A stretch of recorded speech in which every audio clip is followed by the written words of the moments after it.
global trends and geopolitics. So there is no better time than now than being here and discussing what we are going to discuss after listening to these speeches, one by you and the rest by your esteemed guests. Thank you again. Thank you so much. And this is a very interesting panel if you look at the structure of the panel.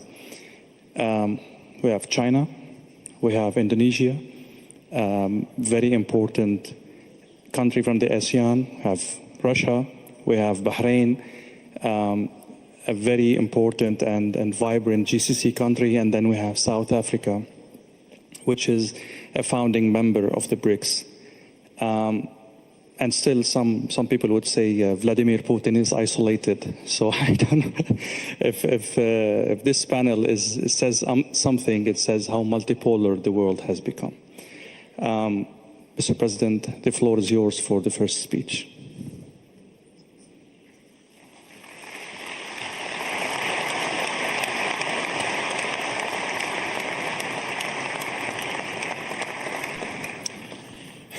Уважаемый господин Prabowo Subianto, Ваше Высочество шейх Насер, уважаемый господин Дин Сюасян, уважаемый господин Пол Машетили, дорогие друзья, дамы и господа, приветствую всех участников и гостей 8-го Петербургского международного экономического форума.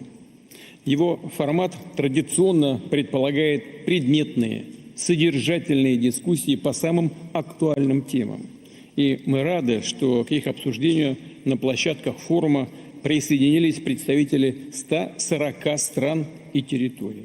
В нынешнем году в числе таких тем, они все важны, ну, как в таких случаях коллеги говорят, в числе дискуссионных треков, качество роста в условиях многополярного мира и больших вызовов.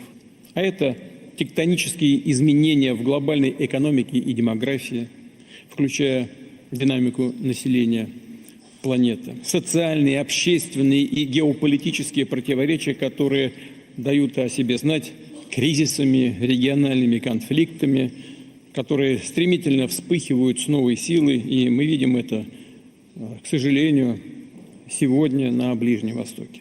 Наконец, это изменение климата и острые экологические проблемы, требующие ответа. И, конечно, переход к новому технологическому укладу, основанному на цифровых платформах, искусственном интеллекте и автономных системах, способных принимать решения даже без участия самого человека.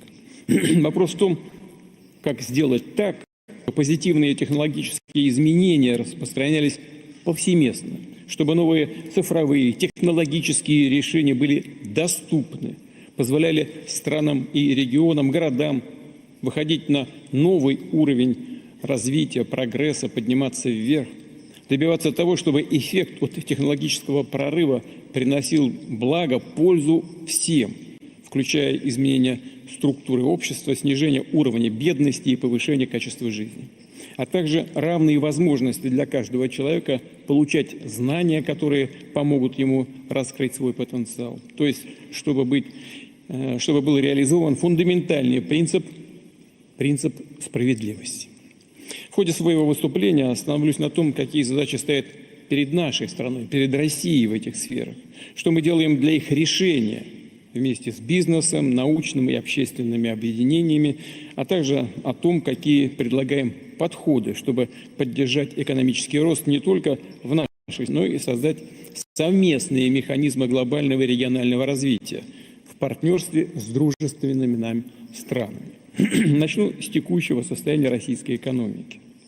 Несмотря на сложный внешний фон, ВВП России в последние 2 года прибавлял более 4% ежегодно. То есть рост темпами выше среднемировых. Если говорить о структуре этого роста, то приведу специальный показатель, так называемый ненефтегазовый ВВП. Он очищен от влияния отраслей, связанных с добычей углеводородов. Так вот, прирост ненефтегазового ВВП России в 2023 году составил 7,2%, в 2024 почти 5, 4,9%. То есть здесь цифры весомые, и они более такие основательные, чем ВВП в целом. Иными словами, вклад сырьевой составляющей в экономическую динамику нашей страны уже не является определяющим. Более того, он в текущем моменте оказался даже отрицательным. При этом общий рост ВВП был завязан далеко не только на оборонно-промышленный комплекс, как некоторые считают. Да, конечно, оборонно-промышленный комплекс сыграл свою роль в этом плане, но все-таки мы должны внимательно смотреть за структурой этого роста. За 2 года со знаком плюс отличились сельское хозяйство, промышленность в целом, строительный комплекс, логистика, сфера услуг, финансов и IT-индустрия. То есть практически все ключевые системообразующие отрасли отечественной экономики. О чем это говорит? О том, что благодаря работе десятков тысяч предприятий и компаний, их коллективов, управленцев, благодаря инициативе, труду миллионов предпринимателей, наша экономика не просто уверенно развивается, а становится более качественной, сложной и многогранной. Представление о российской экономике как исключительно сырьевой, зависимой от экспорта углеводородов, явно устарели. Они уходят в прошлое, реальность говорит о другом. Россия уже занимает 4-е место в мире по объему валового внутреннего продукта. В Европе 1-е. Это не на душу населения, а валовый внутренний продукт, то есть объем экономики. Но все-таки это очень знаковый показатель. Но, конечно, мало достичь этой позиции. Важно постоянно подтверждать статус одной из крупнейших экономик. Создавать комфортные условия, чтобы бизнес и отечественный, и из дружественных стран вкладывал ресурсы, модернизировал и расширял производство именно в России. Наша важнейшая задача текущего года – обеспечить переход экономики на траекторию сбалансированного роста. Что это значит? Мы понимаем это таким образом, что мы должны добиться умеренной инфляции и низкой безработицы. По данным статистики, годовая инфляция уже снизилась до однозначных показателей менее 10%. По состоянию на 16 июня она составила 9,6%. Конечно, это еще много, но таргетирование инфляции продолжается. Конечно, здесь сыграли свою роль как активная работа правительства по развитию экономики предложения, так и ответственные действия Центрального банка. Вместе с тем, на что хотел бы обратить внимание, инфляционная динамика развивается лучше, чем ожидали многие эксперты, и чем даже предсказывал Банк России. Это уже позволило приступить к аккуратному смягчению денежно-кредитной политики.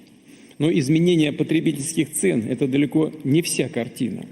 Повторю, сбалансированный рост – это и умеренная инфляция, и низкая безработица, и продолжение позитивной экономической динамики. Важно держать в фокусе все индикаторы самочувствия наших отраслей, компаний и даже отдельных предприятий. О ситуации на рынке труда я еще скажу позднее. Сейчас же отмечу, что за первые 4 месяца текущего года ВВП России прибавил 1,5% в годовом выражении. В том числе в апреле рост ускорился до 1,9%. Вместе с тем, некоторые специалисты и эксперты указывают на риски стагнации и даже рецессии. Этого, безусловно, ни в коем случае нельзя допустить. Я знаю, что на площадках форума вы услышали и те дискуссии, которые идут в правительстве между Центральным банком России и правительством. Вы наверняка уже погрузились в материал.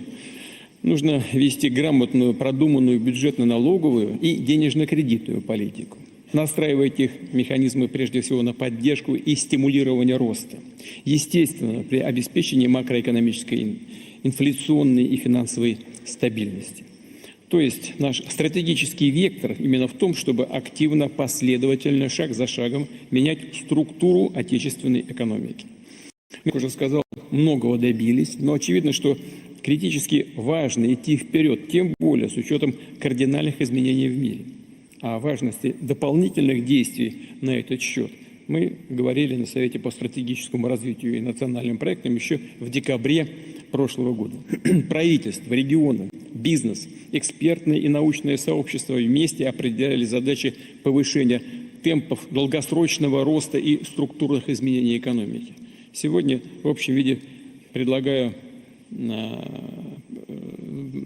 остановиться или планирую остановиться на этих ключевых направлениях. Прежде всего, это изменение характера занятости и структуры потребления. Мы должны создавать условия для повышения экономической активности граждан.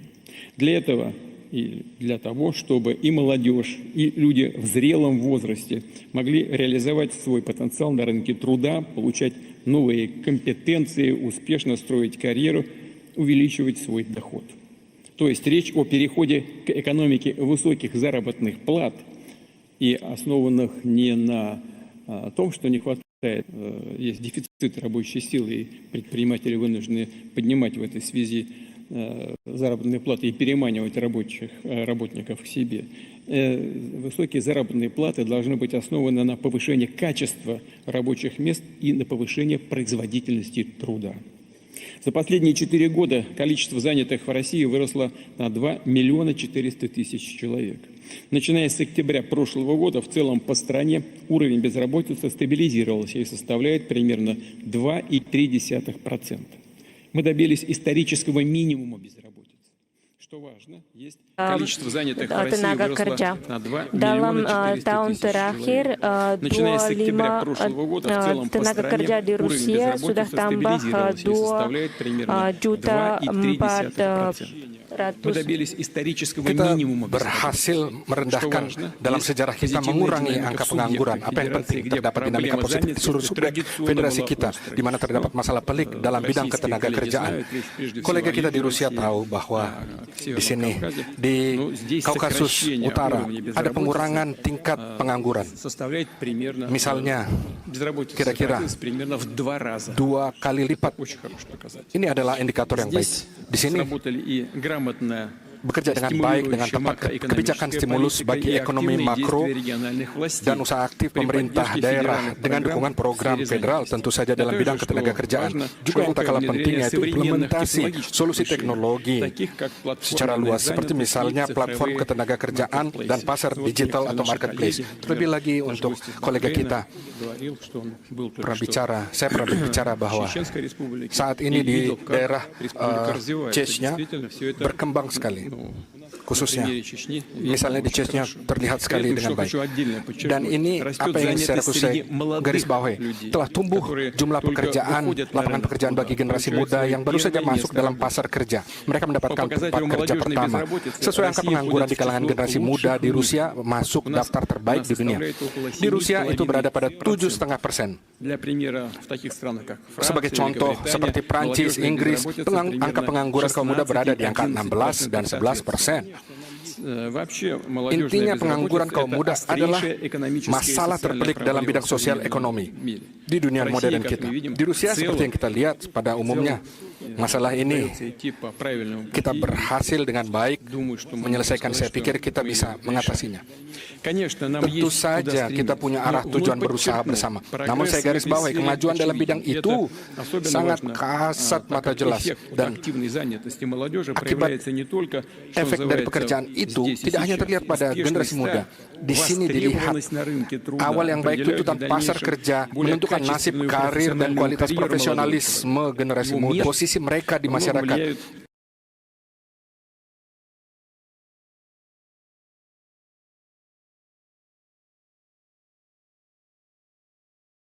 Orang tua mendidik anak-anak mereka dan tidak hanya anak pertama namun juga anak kedua, ketiga dan seterusnya. Jadi dalam hal ini kita bicara tentang permasalahan kemasyarakatan dan perekonomian, demografi atau kependudukan. Selanjutnya, jumlah kesempatan kerja kita meningkat dalam bidang-bidang di mana terbentuk produksi hilirisasi pada sektor teknologi tinggi dalam ekonomi. Termasuk di situ maksud saya dalam pengolahan industri teknologi informasi wisatawan dan bidang ekonomi persediaan, misalnya perdagangan dan pimpinan negara dan keuangan. Jumlah tenaga kerja di bidang itu turun secara objektif dan berdasar. Saya pikir semua orang tahu ini tendensi yang sangat bagus. Misalnya kalau kita melihat dinamika bidang informasi, tenaga kerja di bidang itu naik lebih dari 350.000 orang, dan di industri pembuatan lebih dari 10%, dan di bidang wisatawan dan perdagangan tenaga kerja turun lebih dari 3%. Jadi tendensi ini memperlihatkan perubahan yang sangat penting, dan kita mau menggunakan alat platform digital selanjutnya juga. Dan tentu saja kita harus memberi orang yang bekerja di bidang ini alternatif yang baik. Untuk itu kita akan menstimulasikan penciptaan tempat kerja yang lebih modern dan menarik dan yang cocok untuk mode teknologi yang baru. Untuk memenuhi kebutuhan orang, kita harus memperbaiki undang-undang tenaga kerja untuk mencocokkan semua perubahan ini. Saya minta Duma negara untuk menyetujui semua perubahan secara cepat. Saya ulangi, tempat kerja dan tenaga kerja yang bermutu tinggi dan strukturnya baru adalah kunci untuk meningkat pendapatan warga negara, dan ini masalah yang agak sulit, tapi kita sudah mengadakan banyak untuk memecahkan masalah itu, dan kita sudah mencapai nilai keturunan kemiskinan yang rekor di negara kami di dalam sejarah. Pada akhir tahun yang terakhir nilainya 7,2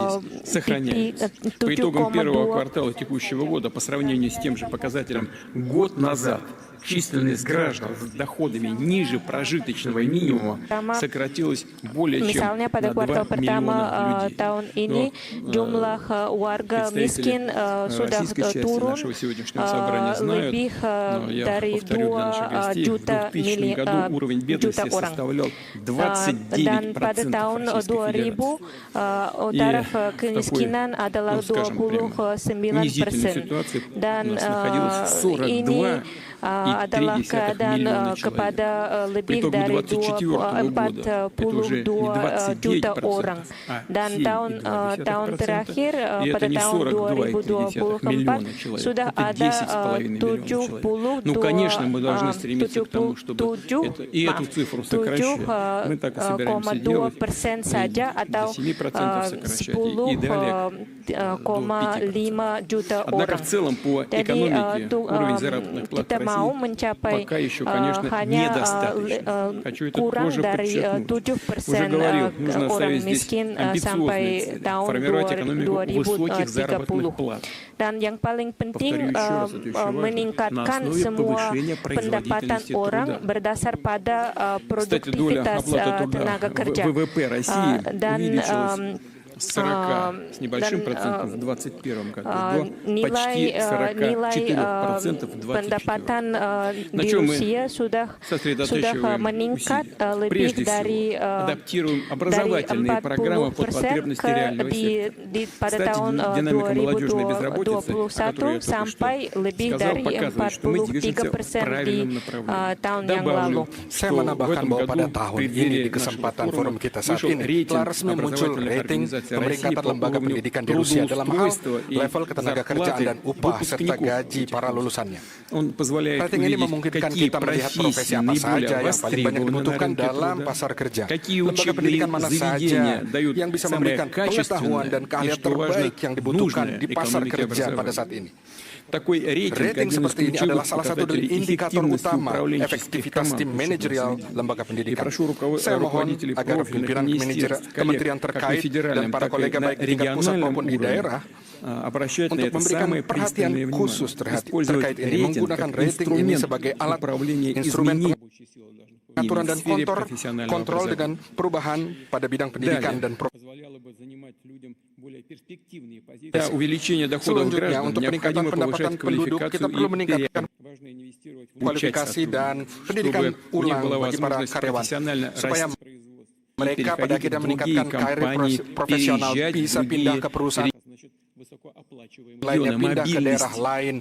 Mobilitas itu penting untuk perkembangan ekonomi yang memberikan orang untuk dapat pendapatan yang lebih dan upah lebih baik. Dan tentu saja penting untuk berinvestasi pada alat terbaru modern, melakukan otomatisasi dan robotisasi industri. Yang pertama-tama, untuk mengoperasikan dibutuhkan pekerjaan yang profesional, kompeten, dibutuhkan pekerja yang profesional, dan ini artinya bekerja dengan upah tinggi.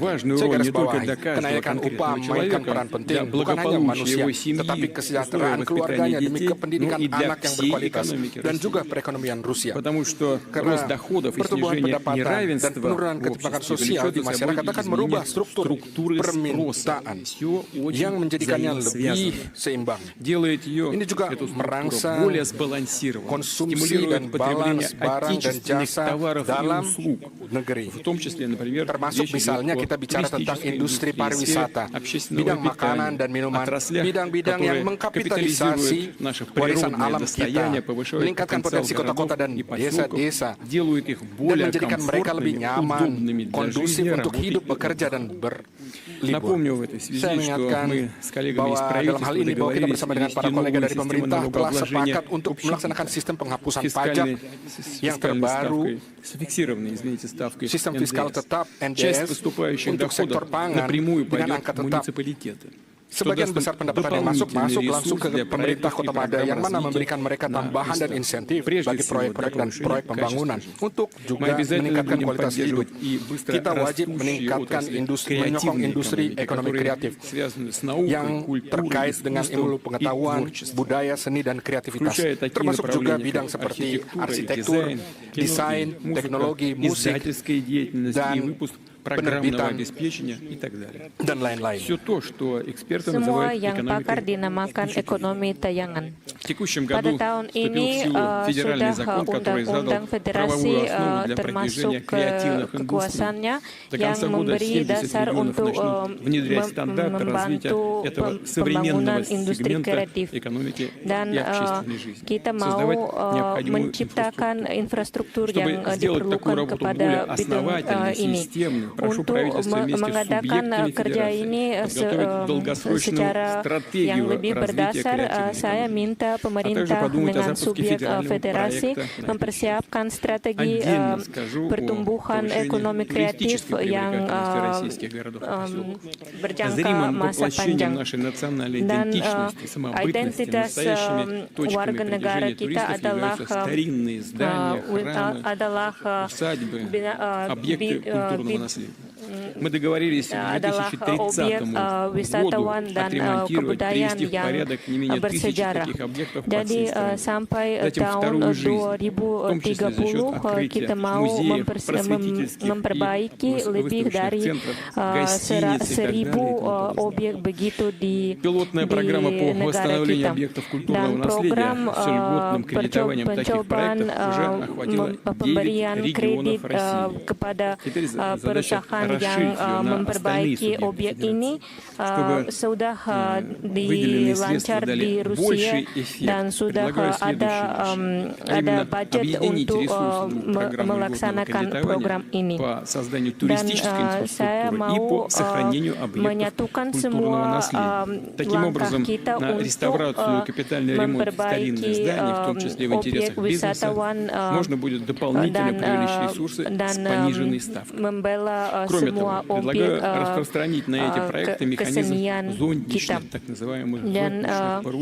Dan saya mau menciptakan mekanisme perwakilan dan pembelaan proyek begitu melalui korporasi pembangunan perusahaan kecil, dan kita harus menghindari birokrasi yang terlalu besar di dalam masalah ini. Dan saya minta semua di atas telah saya sebutkan tentang program penciptaan infrastruktur pariwisata. Saya ulangi bahwa Rusia telah hati-hati tepat melibatkan teman-teman nasional kita dalam bidang pariwisata. Kita akan bangun iklim kondusif bagi kunjungan wisata dengan perhatian untuk pada perlindungan alam, perlindungan ekosistem. Ini baru satu contoh bagaimana Rusia merealisasikan agenda ekologi dunia dengan tidak merusak kekayaan alam hanya untuk kepentingan sesaat, justru menjaga dan memperbanyak itu demi kepentingan manusia, demi kelangsungan masyarakat dunia. Dalam tema ini saya mau mengangkat tema seperti kita pada dekade terakhir telah terkumpul jutaan ton sampah industri dan sampah tambang. Tentu saja mereka itu merusak alam dan merusak juga untuk manusia dan memberikan masalah bagi manusia. Saya tawarkan untuk kita memikirkan bersama proyek khusus mengeluarkan komponen berharga dari sampah itu. Teknologi dalam hal ini tentu diperlukan, perlu untuk kita gunakan. Dengan demikian bisnis dapat secara bersamaan menerima keuntungan dan membantu menghapus tumpukan kerugian secara ekologis dan dalam hal ini merangsang perkembangan ilmu pengetahuan dalam negeri dan industrinya. Para kolega yang saya hormati, penguasaan sektor-sektor industri teknologi tinggi dan jasa, perluasan bidang aktivitas dalam negeri, semua itu adalah elemen perubahan struktural dalam ekonomi Rusia. Sehubungan dengan itu, arah utama yang kedua dari perjuangan kita yang saya bahas saat ini, yaitu adalah iklim investasi baru yang berkualitas. Artinya kita bicara soal meminimalisasi pengeluaran dalam berbisnis, berindustri dalam seluruh bidang. Mulai dari konstruksi, layanan komunikasi, proyek-proyek baru, sampai operasi kegiatan yang berjalan sampai saat ini, termasuk juga seluruh jenis biaya pengeluaran tarif legalisasi kenotariatan. Di sini kita bicara dalam hubungan yang dekat dengan daerah, industri-industri, dan lingkup bakar ahli. Kita bersama bisa berusaha membuat cita-cita bisnis aktivitas investasi negara kita di tiap kota dan di desa menjadi bertumbuh besar di seluruh penjuru. Saya ingatkan lagi tugas yang kita tetapkan. Volume modal dasar di Rusia sampai ke tahun 2030 harus naik tidak kurang dari 60% dibandingkan dengan tingkat tahun lalu, tahun 2020. Pemerintah telah meluncurkan sistem dukungan bagi investasi di daerah. Sistem ini berisi bantuan penuh, kompleks bagi investor, bahkan hingga penentuan kolega dari tim daerah, pemerintah daerah, termasuk keuntungan pajak. Saya harap semoga seluruh daerah berhasil sukses dalam bidang penting ini. Bersama dengan dukungan investasi, kita menyempurnakan kondisi dan iklim bisnis. Dan seperti sudah kita tahu, banyak tugas ke depan, pendaftaran perusahaan hingga penyelesaian masalah sampai kebangkrutan. Sesuai tradisi, sesuai dengan forum kita, saya ingin melihat tentang hasil dari rating nasional kita dalam bidang iklim investasi, khususnya agen inisiatif strategis. Saat ini, sekarang peringkatan ini sudah melindungi, sudah ada lebih nilai-nilai lebih dari 82 dan peringkatan ini dikepalai oleh Moskow. Selanjutnya Republik Tatarstan dan wilayah Nizhny Novgorod. Kedua wilayah ini sudah mencapai hasil penanaman modal yang baik hampir sama dengan Moskow. Ini menggambarkan menggambarkan keadaan bahwa iklim penanaman modal menjadi lebih baik di wilayah. Di tempat ketiga terletak Republik Bashkortostan, dan dalam tahun terakhir lebih dari 57 wilayah Rusia sudah meningkatkan nilai-nilainya di dalam peringkatan ini. Dan saya mau menggarisbawahi beberapa wilayah sepertinya Chelyabinsk, Tver, Smolensk, Kaluga, Voronezh, Saratov, Sakhalin, wilayah kota-kota itu. Terima kasih. Спасибо. Как уже сказал, наряду с поддержкой инвестиций мы улучшаем условия повседневной деятельности бизнеса. А здесь, как известно, множество задач от регистрации компаний до решения вопросов неплатежеспособности. Правительство вместе с предпринимателями, отраслевыми экспертами, специалистами ОСИ развернуло большую комплексную работу. Telah melakukan banyak pekerjaan, telah membentuk model pola nasional untuk menciptakan iklim sehat bisnis didasari oleh metode internasional. Saya garis bawahi, sesuai dengan spesifikasi kita dan cita-cita pertumbuhan nasional kita yang kita tentukan, model ini harus sudah siap sudah pada bulan September tahun ini. Kita bicara tentang apa? Tentang perubahan yang konkret, yang jelas bagi dunia bisnis dan terasa yang bisa diukur. Misalnya, pada tahun 2030, hampir 2 kali lipat bisa dikurangi. Misalnya untuk tenggang waktu penggabungan ke jalur listrik, atau lebih dari 1,5 kali untuk menghemat waktu yang dihabiskan untuk persiapan dan memasukkan aplikasi dalam pembayaran pajak. Orientasinya untuk model nasional agar pada tahun 2030 nanti Rusia menjadi masuk daftar 20 negara terdepan dunia dalam bisnis dengan mempertimbangkan metode internasional ini. Misalnya ini juga akan berguna bagi masyarakat kita dan partner kita dalam rangka BRICS. Yang paling penting agar iklim bisnis kita memberi kesempatan memperluas dan menguatkan dasar ekonomi kita menjadi lebih kuat.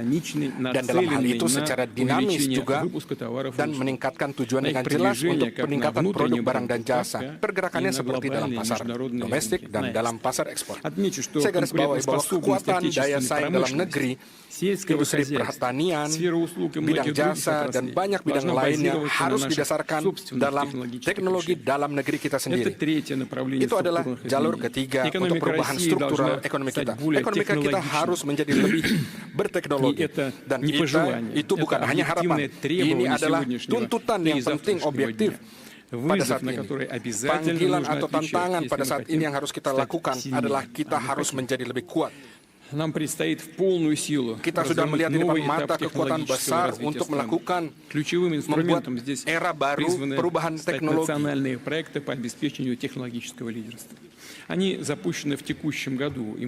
Semua program ini dilancar pada tahun terakhir dan semua proyek akan diperbaiki selanjutnya. Sampai ke tahun 2030, semua pembelanjaan negara dan bisnis atas penelitian dan pembangunan dan pembuatan teknologi harus tumbuh tidak kurangnya dari 2% PDB. Dan pembaruan teknologi ekonomi Rusia adalah visi dana lebih dari 20 jabatan dana dan institut pembangunan di Rusia. Tetapi ada masalah bahwa banyak institusi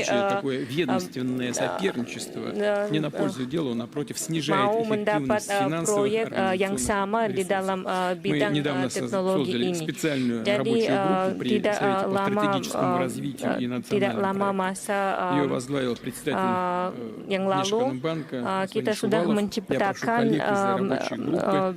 grup kerja yang khas untuk memperkembangkan semua teknologi di Rusia dan untuk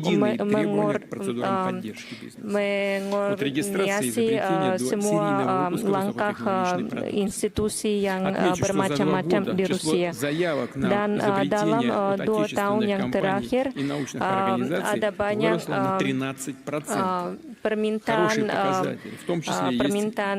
dari perusahaan untuk membuat teknologi baru sepertinya teknologi komputer, perobatan, dan yang lain. Tetapi yang penting tidak membuat alat yang baru, tapi juga mengeluarkan dan memasukkannya ke masyarakat. Jadi pemerintah akan mengontrol proses ini sendiri.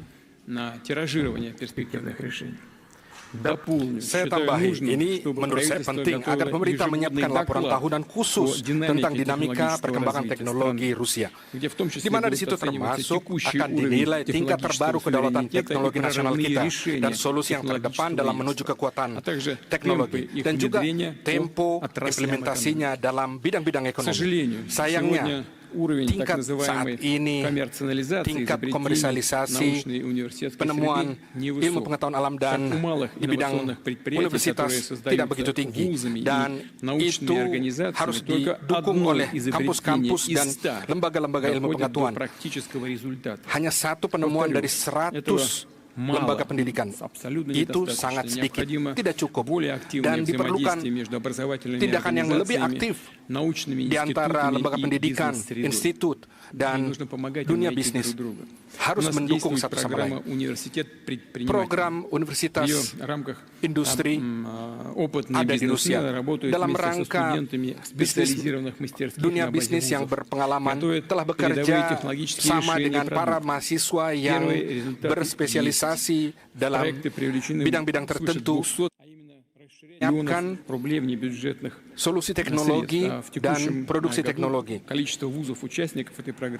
Pada hasil yang pertama-tama yang sudah ada dalam proyek ini telah diundang lebih dari 270, diberikan 270 juta rubel untuk melakukan program ini, dan pada tahun ini jumlah kampus telah meningkat 2 kali lipat. Saya memohon kepada pemerintah untuk memikirkan untuk memperbesar mekanisme ini untuk melakukan kerjasama dalam seluruh tingkat, mulai dari penciptaan ide proyek sampai realisasi bisnis. Yang penting juga di sini mereka harus meningkatkan atau membantu meningkatkan pasar IT, khususnya untuk memperluas kemungkinan untuk melakukan kredit melalui paten dan juga tanda paten. Mereka harus menjadi realitas untuk dunia bisnis yang membantu untuk mengimpuls dunia bisnis untuk pembangunan industri IT. Ini adalah melebihi sebanyak 12% daripada tahun yang terakhir. Kita akan mendukung merek Rusia yang baru. Misalnya dalam sebulan di Moskow ada kontes yang terkenal sebagai kenal orang-orang kita. Kebanyakan aplikasi untuk mengikut kontes ini adalah datang dari perusahaan yang kecil, dan banyak perusahaan sekarang menjual produknya di marketplace.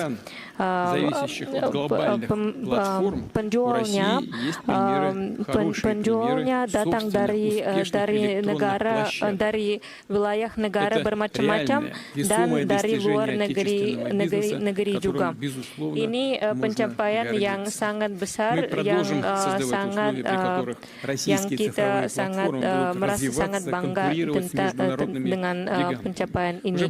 Dan Rusia sudah bisa bekerja pada taraf sama atau lebih tinggi daripada platform global. Dan sudah ada syarat untuk membentuk ekonomi platform yang lebih baik daripada platform di negara yang lain. Dan kita mau bertentangan dengan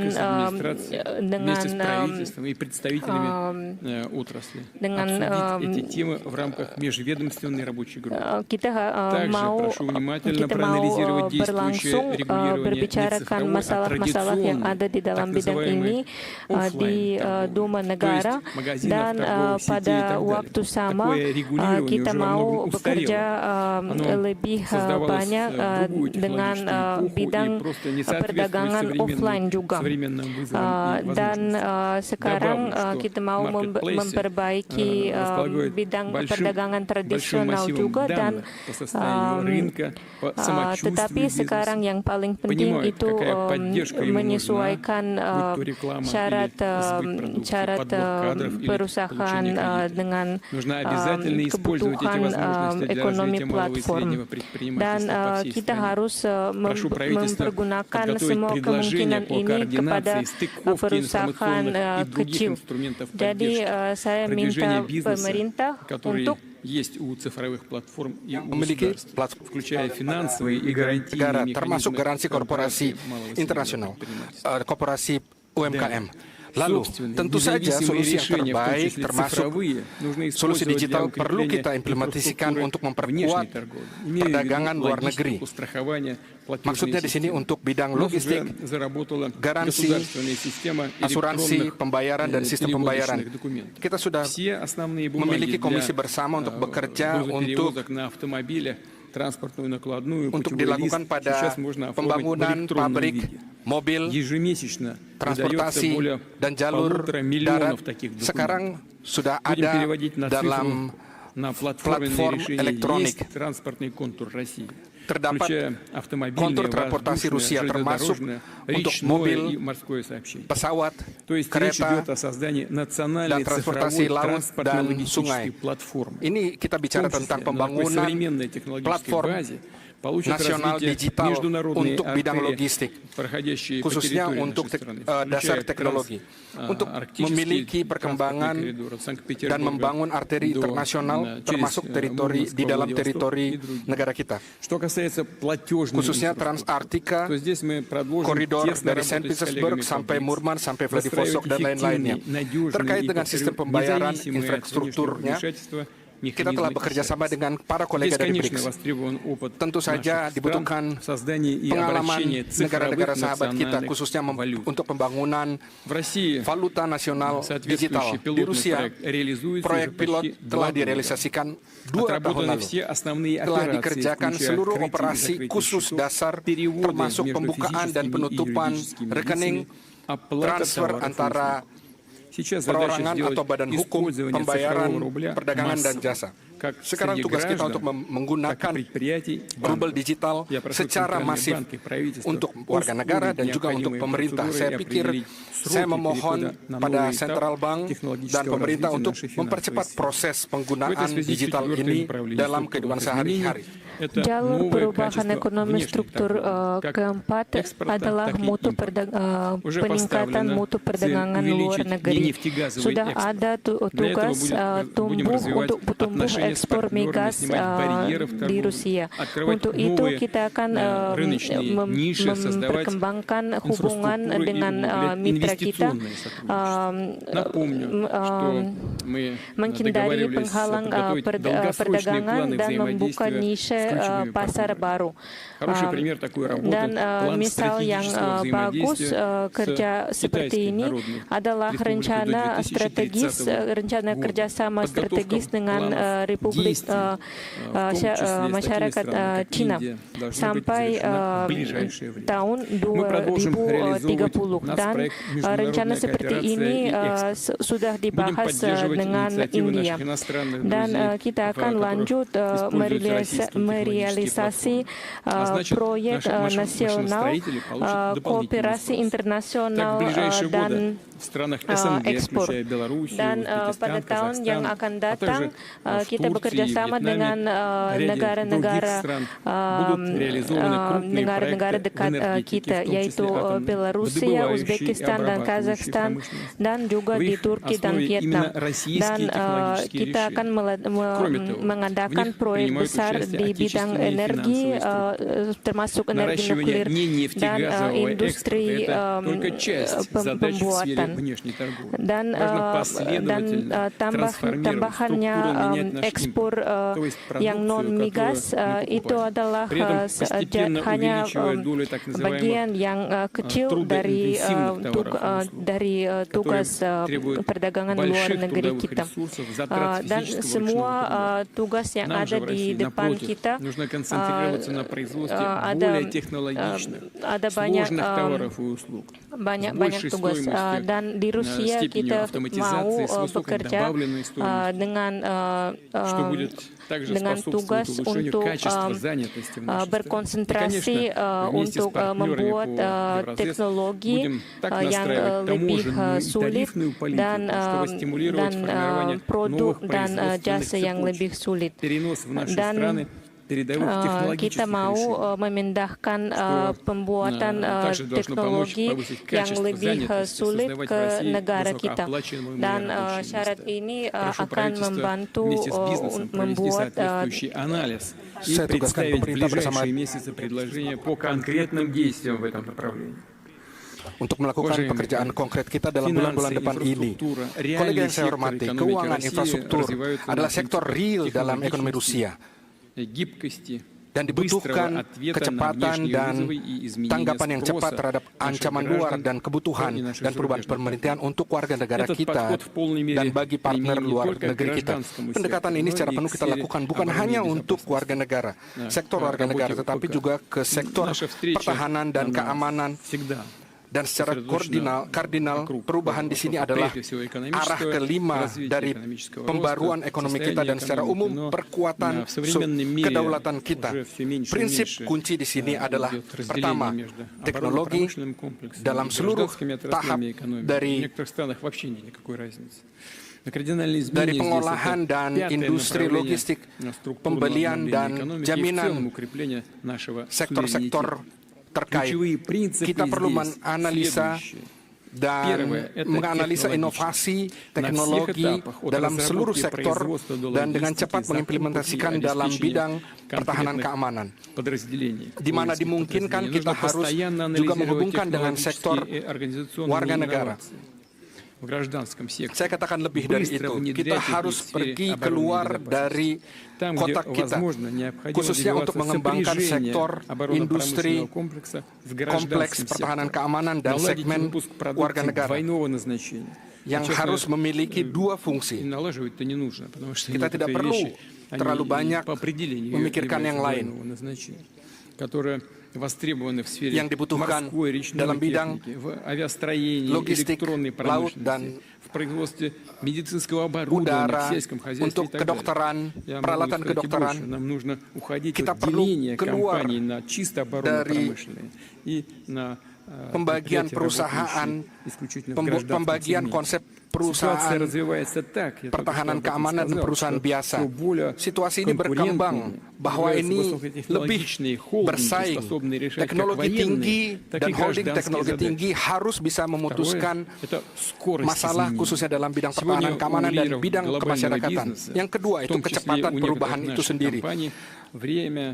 Leader bisnis dunia, khususnya perusahaan-perusahaan kita di Rusia, waktu demi waktu merealisasikan produk mereka untuk mengurangi waktu produksi dan bahkan dalam bulan, hitungan bulan.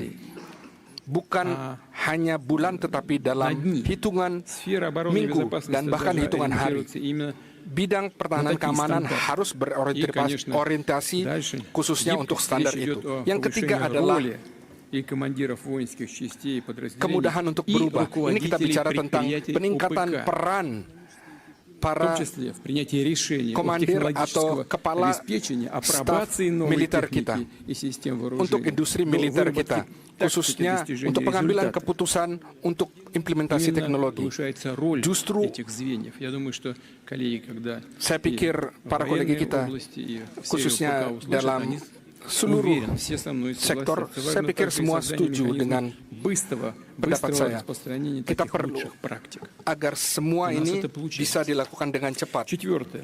Yang keempat, efektivitas ekonomi, langkah untuk memastikan keamanan dan pencapaian tujuan penyelamatan negara.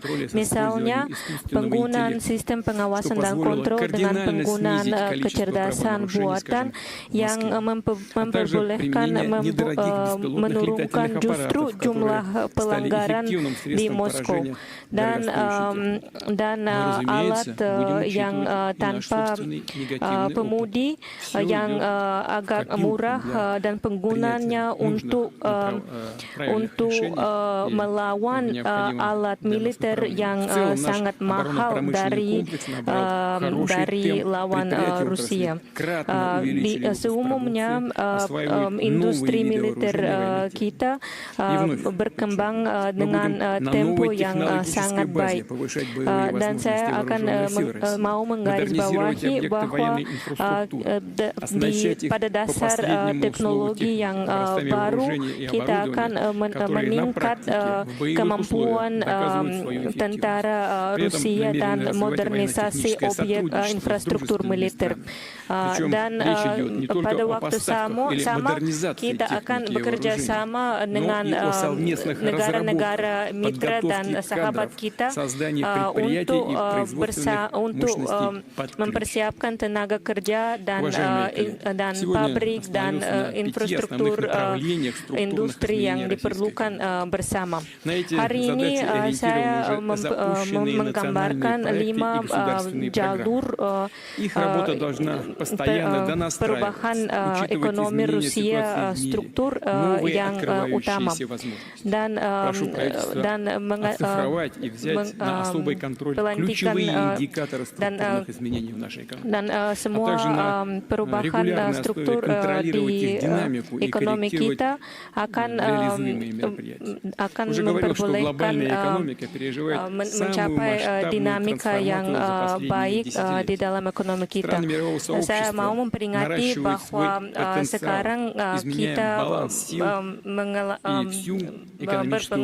berpengalaman perubahan yang paling besar di dalam sejarah kita. Kalau pada awal abad 21 ini semua negara BRICS merupakan satu dari 5 bagian di dunia, di ekonomi dunia, tapi sekarang kita melihat bahwa bagiannya bertumbuh terus. Itu akan berlanjut terutama karena bagian negara-negara selatan akan tumbuh seterusnya. Karena undang-undang ketika masyarakat miliar emas menghisap sumber daya dari negara-negara kecil hanya demi kepentingan negara-negara elit. Itu bahkan disebut elit. Tapi justru hanya untuk kepentingan elit negara-negara yang menganggap diri mereka elit.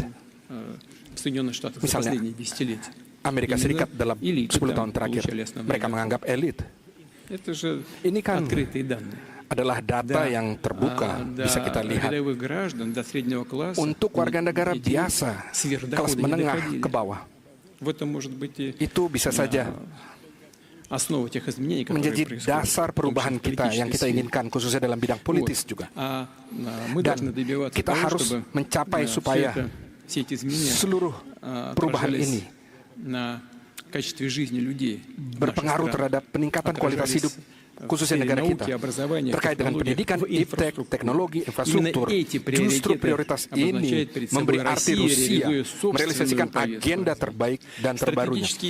Sektor-sektor strategis yang saya sebutkan hal ini, perlu menjadi stabil, berjangka panjang, dan menumbuhkan modal, khususnya dalam kaitan dengan perusahaan PMA, investor, untuk menjamin mereka, untuk membangun platforma yang lebih adil, pembangunan dunia. Itu harus menggabungkan mekanisme investasi dan standar teknologi, keuangan, logistik, instrumen perdagangan, dan solusi lain. Saya ulangi, tugas kita bukan hanya untuk memodernisasi mekanisme yang lama, globalisasi, tapi juga itu menurunkan artinya. Kita harus menawarkan model yang baru, model pertumbuhan dunia yang bebas dari manipulasi politik, yang mempertimbangkan kepentingan nasional negara-negara di dunia. Dan tentu saja model ini harus difokuskan pada kebutuhan warga negara dan pada keluarga mereka. Dalam summit BRICS yang terjadi pada musim gugur tahun lalu di Kazan, 35 negara hadir, khususnya itu mewakili 2/3 penduduk planet ini. Dan itu setengah ekonomi dunia. Itu menunjukkan bahwa ini adalah kebutuhan yang sangat penting yang dibutuhkan untuk masa depan. Sudah hari ini negara-negara BRICS telah memberikan tugas bagi diri sendiri untuk mengkonsentrasikan diri pada manusia.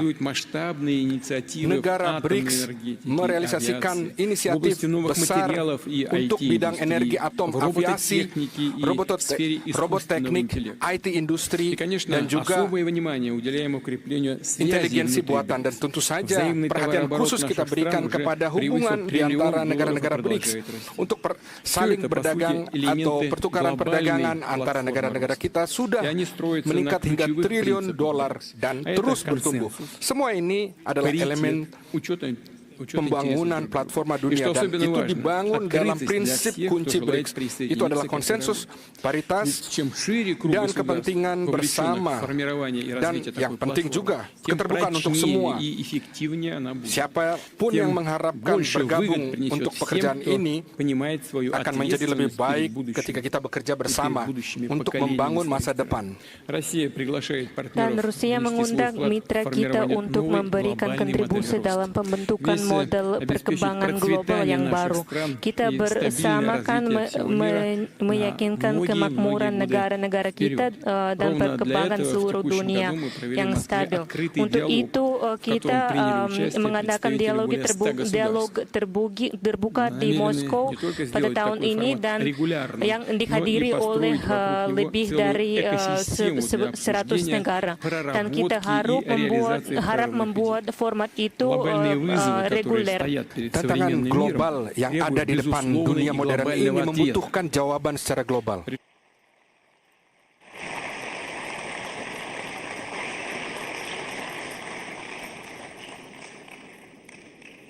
Mr. President, thank you so much for the speech that actually set the stage for a very interesting debate after the rest of the speeches. I give the floor to the President of the Republic of Indonesia, Prabowo Subianto. The floor is yours.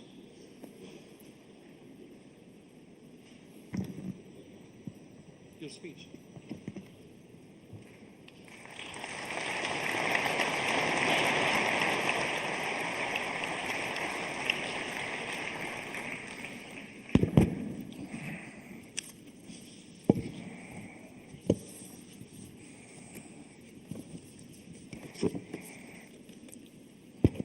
Your Excellency, President Vladimir Putin, President of the Russian Federation, Your Excellency Prince Nasser bin Hamad Al Khalifa, National Security Advisor to the King of Bahrain, Your Excellency Paul Mashatile, Vice President of South Africa, Your Excellency Mr. Ding Zueziang, Vice Premier of the People's Republic of China, distinguished ministers, business leaders, ladies and gentlemen, participants of this forum. I'm honored here today to be invited and to speak in this forum, the St. Petersburg International Economic Forum 2025. This forum is a forum that combines and gathers leaders from the West, the Global South, the East, and where Eurasia meet. Indonesia views the summit as an opportunity to forge strategic trust, an opportunity to make deals in an increasingly complicated geopolitical situation. Deals that can benefit our shared survival and our shared success. On this occasion, I would like to introduce myself. I am Prabowo Subianto, President of the Republic of Indonesia. I've just been inaugurated on 20th October 2024. And this is my first International Economic Forum, so I apologize if I'm a bit nervous.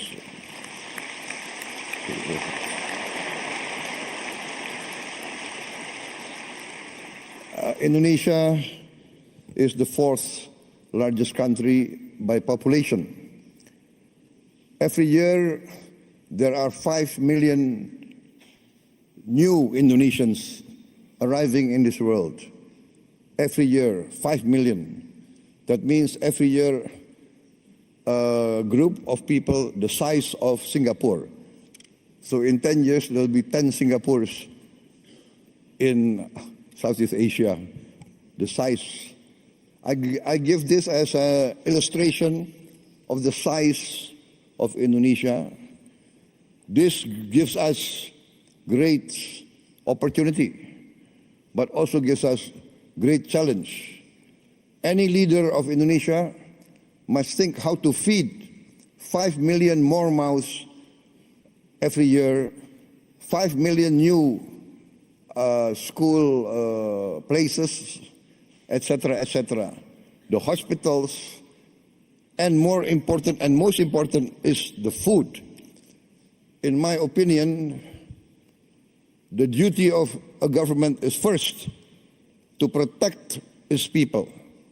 And to protect its people means to protect its people from hunger and from poverty and from the suffering of a challenging environment.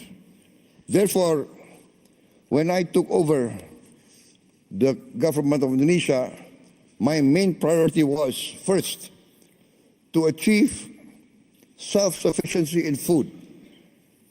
Number two, self-sufficiency in energy. Number three, to improve the education level of Indonesians to be able to compete in the challenging era of the 21st century. And fourth, to speed up the industrialization of Indonesia. Indonesia has been fortunate in being given by the Almighty Lord vast economic resources. Vast economic resources. But these vast economic resources, if not wisely managed, actually can be a curse to our people. We have vast forests, we have vast minerals, we have a lot of commodities that are useful for the world. But this has to be managed well. And therefore, in my opinion, every country needs its own economic policy and its own economic philosophy. One of the big mistakes of many countries in Southeast Asia is that we tend to always follow the biggest and the most powerful power in the world. In the last 30 years, we see the dominance of the neoliberal capitalist classical free market philosophy, which basically tends to be laissez-faire. and the Indonesian elite followed this philosophy. And therefore, in my opinion, we have not managed to create a level playing field for all our people. There is vast growth.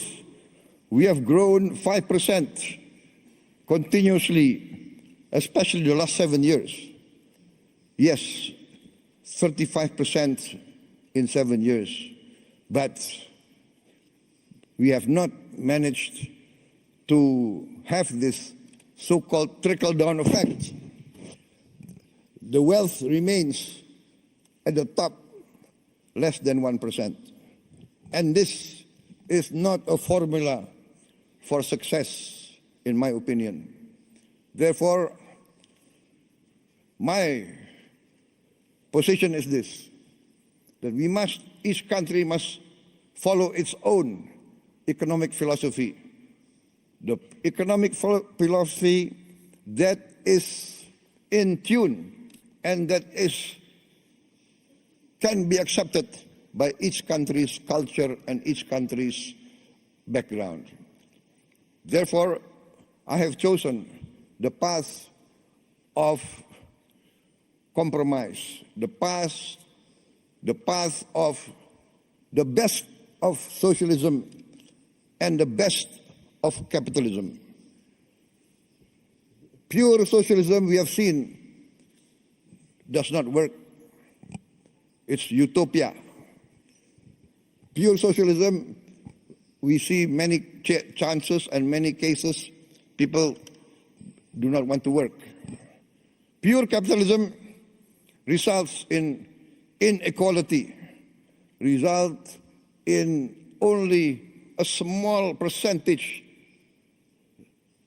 enjoying the fruits of the wealth. But our path is the path of the middle way.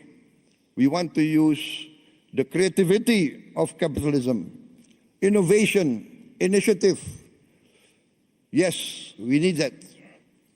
But we need government intervention to overcome poverty, overcome hunger, to intervene and to protect the weak.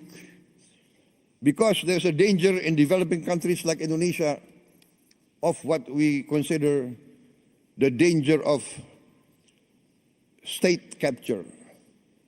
The collusion between big capital business and government officials and political elite.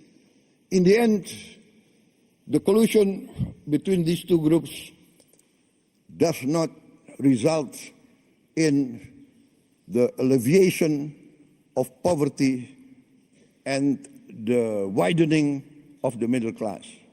Therefore, we have chosen the philosophy which, in essence and in simplicity, can be reduced to one sentence. The greatest good for the greatest many. That is our philosophy. Our government must work to bring the greatest good to the greatest many. And in this case, we have to have a clean government, free of corruption. And this, I think, is the key of rapid development.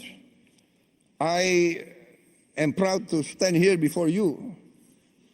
In my 7 months of administration, we have achieved an increase in rice and corn production of around 50%. And this is the greatest increase production in the aggregate in the history of the Republic of Indonesia. And we have now in our government warehouses 4.4 million tons of rice, which is the largest reserve in the history of the Republic of Indonesia. In just a few months of my administration, we increased efficiency, we fight very strongly against corruption, we deregulate, we cut all the regulations which increase inefficiency, and we have seen the rapid results. I believe that if Indonesia can play a good role, a positive role in international relations, for instance, our participation in BRICS, we thank the government of Russia for supporting us to be a member of BRICS very fast. I think we are one of the fastest members to be accepted in BRICS. Also, Madam President, former President of Brazil and President of the New Development Bank, we are also accepted into the member of New Development Bank, also very fast. We thank also the government of China for supporting us and the government of South Africa. And we believe that together BRICS can contribute significantly to stability, prosperity of the world.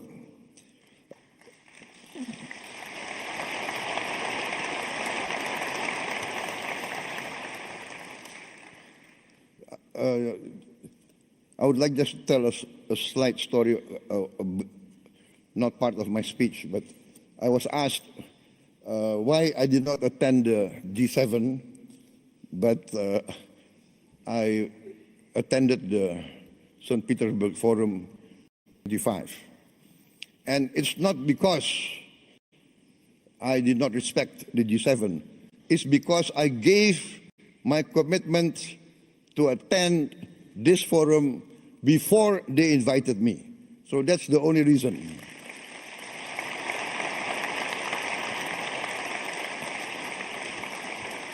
So please don't read too much into the event.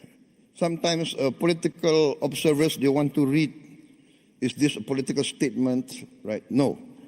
Indonesia, by tradition, always non-aligned. We respect all countries. Our foreign policy is very simple.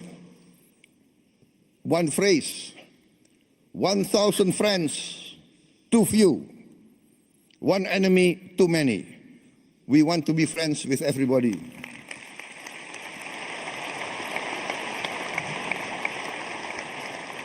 Only with friendship, collaboration, can we achieve prosperity.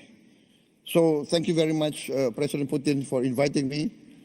And because you invited me, I can be here today in this historic city, a city of heroism, a city of great patriotism, and as an amateur student of history, I followed the history of Russia, and I know the significance of St. Petersburg. And I had the honor of tending the cemetery of the victims of the war a few days ago. So thank you very much for this invitation.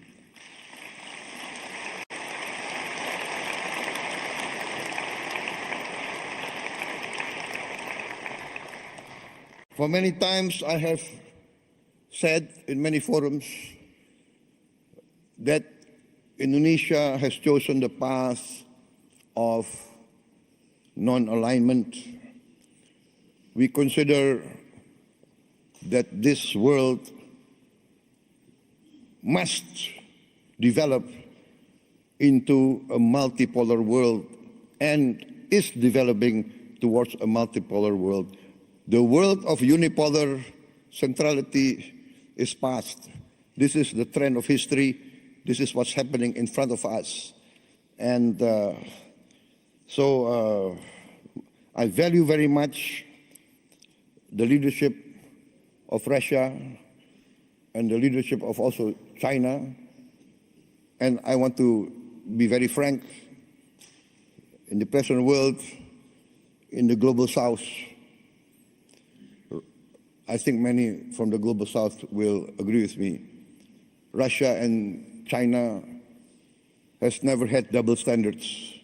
Russia and China has always defended the downtrodden, has always defended the oppressed, has always fought for the justice of all peoples of the world. So I say this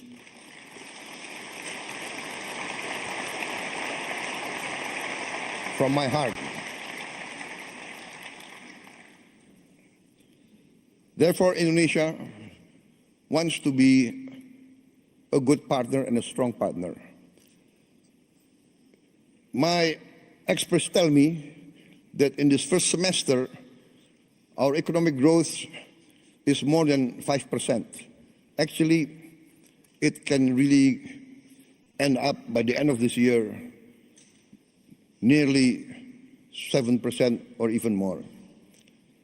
So this shows that we have chosen the right path and we are achieving our goals.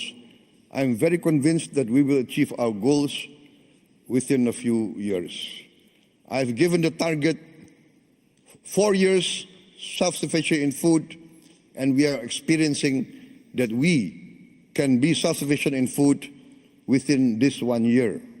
And we will be, in a few years, a net exporter of rice and corn. Also, now I've formed a sovereign wealth fund, which we call Danantara, which means the future energy of Indonesia. So this fund we make to protect the wealth of our children and grandchildren. The fund now has 1,000 billion US dollars of asset under management. And this year we have cash to invest of $18 billion. We want to work together with all strategic partners. We do not ask for assistance. We do not ask for handouts. We want to be a real partner. We want to achieve together real prosperity. We are open for business. We invite all groups from everywhere, especially Russian entities. Before I was elected, I was an entrepreneur, and I have good relations with Russian corporations. My brother has been active in this area for many, many years, I think more than 2 decades. So we know Russian corporations, and we would like to see Russia participate more in our economy. I've mentioned our foreign policy. We have always been, and we will continue to be non-aligned. We thank Russia for helping us and for achieving the Indonesian Eurasian Union SIPA, Comprehensive Economic Partnership Agreement. And we have completed also negotiations with other groups, Bloc CPTPP, also with the European Union SIPA, and we also request to join OECD. For us, the world and the planet is getting smaller. We will work together with you for peaceful collaboration, peaceful coexistence with all countries. We view with sincere regret the escalation and increase of conflicts around the world, especially in the Middle East, and we hope that all parties can come to a peaceful resolution as soon as possible. I think, distinguished guests, I've come to the end of my short speech. I apologize if what I say is not what is expected of me, but what I say comes from my heart. Thank you very much.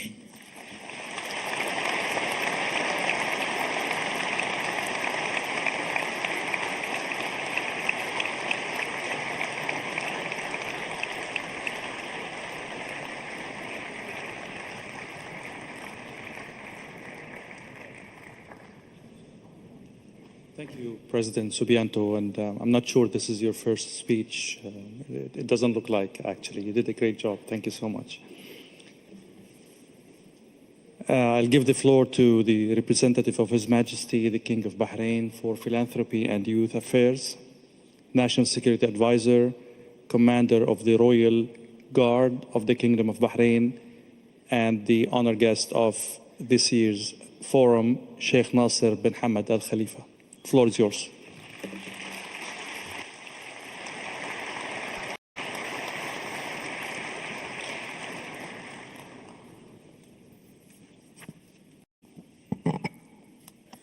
بسم الله الرحمن الرحيم.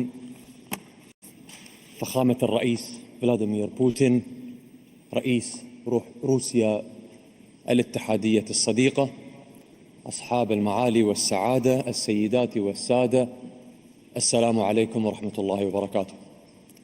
يسرني بداية أن أتقدم بخالص الشكر والتقدير لحكومة روسيا الاتحادية الصديقة على الدعوة الكريمة لمملكة البحرين الاتحادية الصديقة، Presiden Federasi أصحاب Rusia, Mr. المعالي Vladimir والسعادة، Putin, السيدات والسادة، السلام عليكم ورحمة الله وبركاته. Bapak dan Ibu, يسرني damai بداية أن untuk Anda أتقدم semua بخالص الشكر dan berkat dari والتقدير لحكومة Allah Subhanahu روسيا wa Ta'ala. الاتحادية Saya ingin الصديقة على الدعوة menyampaikan الكريمة لمملكة penghormatan البحرين terbesar كضيف kepada شرف pemerintah في Federasi منتدى Rusia سانت atas بيترسبورغ الاقتصادي، undangan yang والشكر sangat terhormat موصول لفخامة bagi الرئيس Raja Bahrain فلاديمير untuk بوتين berpartisipasi على di forum دعوته ekonomi الكريمة ini. لي للمشاركة Rasa terima كمتحدث kasih رسمي khusus في untuk هذا Yang Mulia المحفل Bapak Presiden الاقتصادي Vladimir العريق. Putin atas ويطيب لي في هذا undangan yang المقام sangat أن baik أنقل إلى kepada فخامتكم saya تحيات untuk سيدي menjadi حضرة speaker صاحب dalam الجلالة forum ekonomi الملك yang حمد penting بن ini. عيسى آل Saya خليفة menyampaikan ملك salam مملكة dari البحرين Raja Hamad المعظم bin حفظه Isa الله Al ورعاه، Khalifa, Raja Bahrain, وتحيات Kerajaan سيدي صاحب Bahrain, السمو الملكي الأمير سلمان بن dan حمد juga آل dari خليفة ولي Prince العهد Salman bin رئيس Hamad مجلس Al الوزراء Khalifa, حفظه الله Perdana ورعاه. Menteri Bahrain. ولا Semoga يفوتني Allah melindungi أن dia. أستذكر بكل Saya اعتزاز ingin زيارة dengan سيدي senang hati untuk صاحب mengingat sekarang الجلالة visit المعظم dari إلى Raja روسيا Bahrain الاتحادية ke في شهر مايو Rusia من العام pada bulan الماضي Mei 2024، tahun واللقاء 2024. الذي جمع جلالته Dalam visit بفخامتكم itu dia والذي bertemu شكل dengan محطة Yang Mulia مهمة في dan مسار pertemuan العلاقة itu telah الثنائية، menjadi penting, والذي عكس tingkat yang عمق penting dalam الصداقة hubungan bilateral, والرغبة hubungan المشتركة في persahabatan تعزيز التعاون dan الثنائي. usaha bersama untuk ويمثل اليوم أحد memperkuat kerjasama مرتكزات kita. هذا الحضور Dan tentang البحريني itu berbicara في juga منتداكم الموقر. partisipasi Kerajaan السيدات Bahrain والسادة di dalam forum الحضور ini, Bapak الكرام، dan Ibu, para لقد كانت peserta السياسات terhormat. الاقتصادية التي اتبعتها روسيا Politik الصديقة ekonomi بقيادة yang الرئيس dilakukan oleh فلاديمير sahabat بوتين Rusia kita di محركا bawah Presiden رئيسيا في Putin تعزيز merupakan الاستقرار والنمو والاقتصادي driver في dasar روسيا untuk والمنطقة، pertumbuhan ekonomi حيث لعبت هذه stabil السياسات dari دورا Rusia. حيويا Kebijakan في ini تحفيز memainkan peran قطاعات penting untuk استراتيجية pertumbuhan لا سيما الطاقة sektor-sektor والصناعة، strategis penting مما khususnya انعكس dalam بشكل bidang energi dan إيجابي على industri. البيئة Tentu saja الاستثمارية itu الدولية. memberikan peran penting وقد dalam استطاعت روسيا تعزيز arena علاقاتها iklim الاقتصادية investasi dunia. مع دول Rusia المنطقة memperkuat hubungan والعالم، ekonominya dengan ما negara-negara أسهم di في region خلق kami dan فرص di negara-negara lain. تجارية جديدة Ini وجعلها memberikan شريكا sumbangan رئيسيا penting في untuk الاقتصاد membentuk العالمي. وفي هذا kemungkinan المقام ekonomi baru dan أطلب العذر penggunaan منك فخامة ekonomi الرئيس، itu di dunia أنا saat شاعر ini. وأحب Dan dalam hal الأشعار ini saya ingin ولا يطيب mengingat, لي إلا وأن أستذكر saya mohon maaf, ونستحضر saya كلمات الشاعر الروسي suka الكبير membuat puisi. Saya ingin ألكسندر mengingatkan بوشكين itu في dari قصيدته mengingat الشهيرة kata-kata dari النصب Alexander التذكاري، Pushkin dari حيث puisinya. يقول: Dia وسأبقى berbicara محبوبا dalam لدى puisinya, شعبي لأنني dan بأشعاري saya أيقظت akan فيهم menjadi المشاعر الطيبة. dicintai oleh bangsa, فهذه فخامة bahwa saya الرئيس سياسته merasakan cinta itu, bahwa الحكيم kebijakan مع ini شعبك yang dikatakan كأشعار oleh Pushkin Pushkin itu adalah لا تقاس kebijakan yang بالأرقام terkait dengan yang terhubung dengan rakyat. Itu tidak diukur dengan angka. صحيح نحن في منتدى اقتصادي ولكن هذه Tentu الأرقام saja kita لا تقاس berada وحدها dalam forum ekonomi بل ini, بما tetapi توقظه في tidak شعوبها من hanya أمل berhubungan dengan وما تزرعه في angka, القلوب من itu tidak طمأنينة penting. وبما Tetapi تتركه من juga أثر yang paling إنساني penting adalah يتجاوز harapan yang حدود membangunkan المؤشرات forum والمعايير. ini di dalam hati الحضور seluruh الكريم. rakyat yang memberikan تجسد peran رؤية yang البحرين penting untuk semua negara, الاقتصادية Bapak dan 2030 Ibu. التي Ini adalah أطلقتها القيادة strategi الحكيمة في مملكة البحرين Bahrain إطارا pada tahun استراتيجيا شاملا 2030 yang للتنمية diambil الوطنية. oleh هذه kebijakan الرؤية yang لم bijaksana تكن oleh مجرد Raja yang استراتيجية menentukan بل كانت بمثابة rangka خارطة hubungan ekonomi طريق kita نحو sampai ke مستقبل 2030 ini مستدام. bukan hanya strategi وضعت tetapi juga البحرين itu على adalah المسار الصحيح لتحقيق rencana توازن مثالي pembangunan بين berkelanjutan. النمو الاقتصادي Berkat والاستدامة. keputusan itu Bahrain فقد masuk dalam مكنت jalan البحرين yang من جذب menjanjikan الاستثمارات untuk الخارجية mencapai وتعزيز balance قدراتها yang الاقتصادية optimal. من خلال Itu yang المبادرات memberikan الاستراتيجية kesempatan bagi التي Bahrain شملت untuk كافة mengundang القطاعات investasi asing dan وأبرزها memperkuat تطوير ekonomi البنية dalam negeri dan التحتية potensialnya. الرقمية Telah وتوسيع dilakukan دور inisiatif القطاع الخاص strategi في untuk التنمية. pembangunan seluruh sektor وانطلاقا من ekonomi, هذه النجاحات khususnya dalam bidang تعمل digital مملكة البحرين dan على infrastruktur بلورة digital. رؤية وطنية جديدة تمتد Berangkat حتى عام dari 2050 hasil yang terjadi, تستند kerajaan إلى Bahrain ركائز masuk ke الابتكار pekerjaan والتحول strategi الرقمي baru yang والاستدامة dihitung hingga وتنويع مصادر الدخل 2050. ويمثل Konsep هذا ini التوجه berdasarkan الاستراتيجي pada pendekatan تأكيدا inovasi على digital التزام dan المملكة diversifikasi بمواكبة sumber المتغيرات pendapatan. العالمية Dan orientasi وتعزيز strategi ini جاهزيتها menggambarkan الاقتصادية للمرحلة usaha المقبلة من Bahrain خلال terkait شراكات situasi دولية sekarang. Tentu saja بناءة تسهم diperlukan في تحقيق التنمية diperlukan pertumbuhan yang konstruktif, ومتوازنة على kerjasama المدى internasional لقد dan dalam شكل التركيز على تنمية balance رأس المال dalam البشري seluruh bidang محورا dan رئيسيا secara prioritas في مسيرة peran نجاحنا sumber daya إذ manusia تؤمن مملكة merupakan البحرين peran بأن penting atau kunci الاستثمار في penting pada pertemuan الإنسان kita. Kami يمثل yakin bahwa الأساس Bahrain الحقيقي menganggap لتقدم investasi الأمم manusia adalah kemajuan yang الأمم ومن paling هذا penting. المنطلق Oleh sebab itu negara حرصت kami المملكة على تعزيز mendukung التعاون بين القطاعين perkuatan العام والخاص kerjasama antar negara dan itu sangat penting dan dalam kaitan itu arti penting adalah inisiatif yang ditujukan untuk persiapan generasi muda, pekerja generasi muda dan penjaminan mereka untuk masuk ke pasar kerja, dan ini memberikan kemungkinan untuk membangun ekonomi yang bisa beradaptasi pada tantangan-tantangan dunia. Bahrain menawarkan usaha-usaha yang tidak sedikit untuk pembentukan pembangunan untuk infrastruktur. Negara kami salah satu yang terdepan untuk digital di region kami. بل ساهم في توفير بيئة مثالية للابتكار والإبداع mempermudah bisnis kita, tapi juga membangun iklim untuk inovasi dalam banyak bidang. Ekonomi digital pada saat ini merupakan dasar strategi Bahrain di jalan untuk membangun pengetahuan ekonomi. Di bidang lain, Kemistran strategis dengan negara persahabatan kita, termasuk Rusia, adalah dasar perkembangan perusahaan di kerajaan Bahrain. Bahrain mengembangkan hubungan dengan aktor-aktor internasional yang bermacam-macam, dan ini membuat Bahrain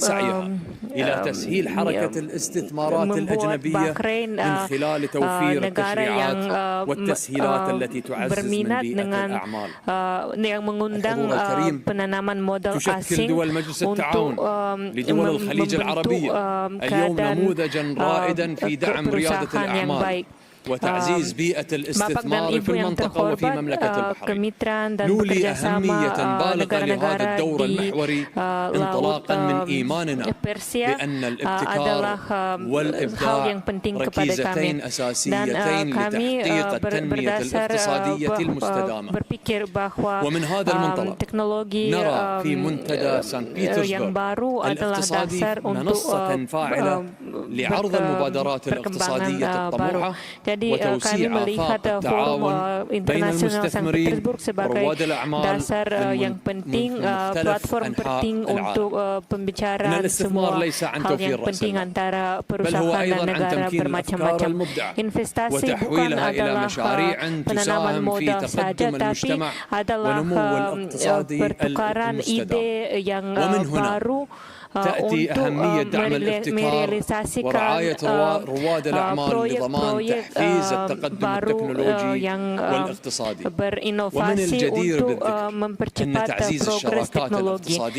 Saya mau menggarisbawahi bahwa perkuatan hubungan internasional memberi kemungkinan baik untuk mendukung perusahahan kecil yang menjadi driver perkembangan ekonomi.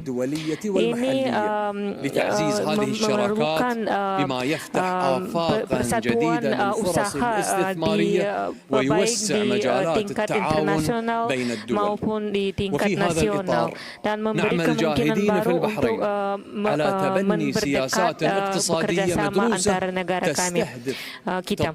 Dan karena itu kami mengadakan kebijakan untuk memperkembangkan bidang ekonomi yang bermacam-macam, termasuk ekonomi inovatif.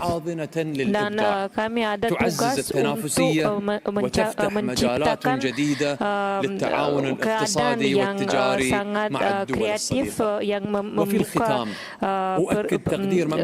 kemungkinan baru untuk bekerjasama dengan negara yang persahabatan kami.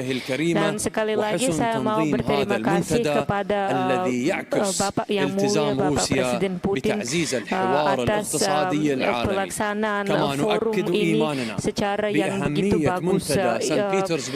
Forum ini menggambarkan niatan Rusia untuk bekerjasama dengan negara-negara persahabatan. Dan Thank you, Sheikh Nasser. The address by the Vice Premier of the State Council of the People's Republic of China, Ding Shuxiang. The floor is yours.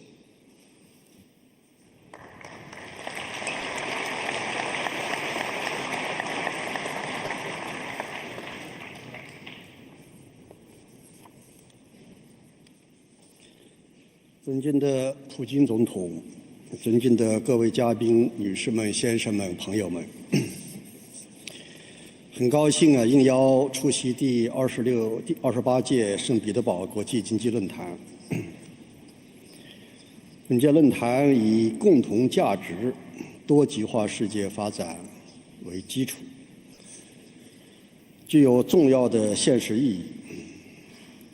首先，我谨代表中国政府对本届论坛的成功举办表示诚挚的祝贺。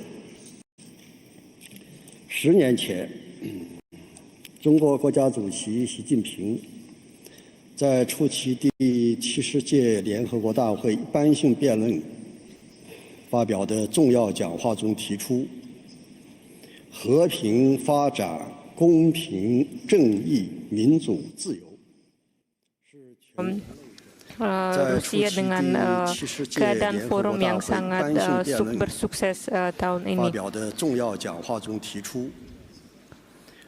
Tahun ini Sekretaris Jenderal PBB menggarisbawahi nilai-nilai sama masyarakat dunia.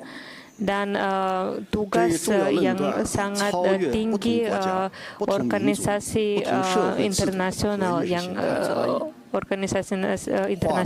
sekarang. Dan tugasnya adalah menyatukan semua bangsa-bangsa untuk mencapai nasib sama kepada semua manusia dan komunitas seluruh dunia. Dan di dunia ada juga tendensi proteksionisme dan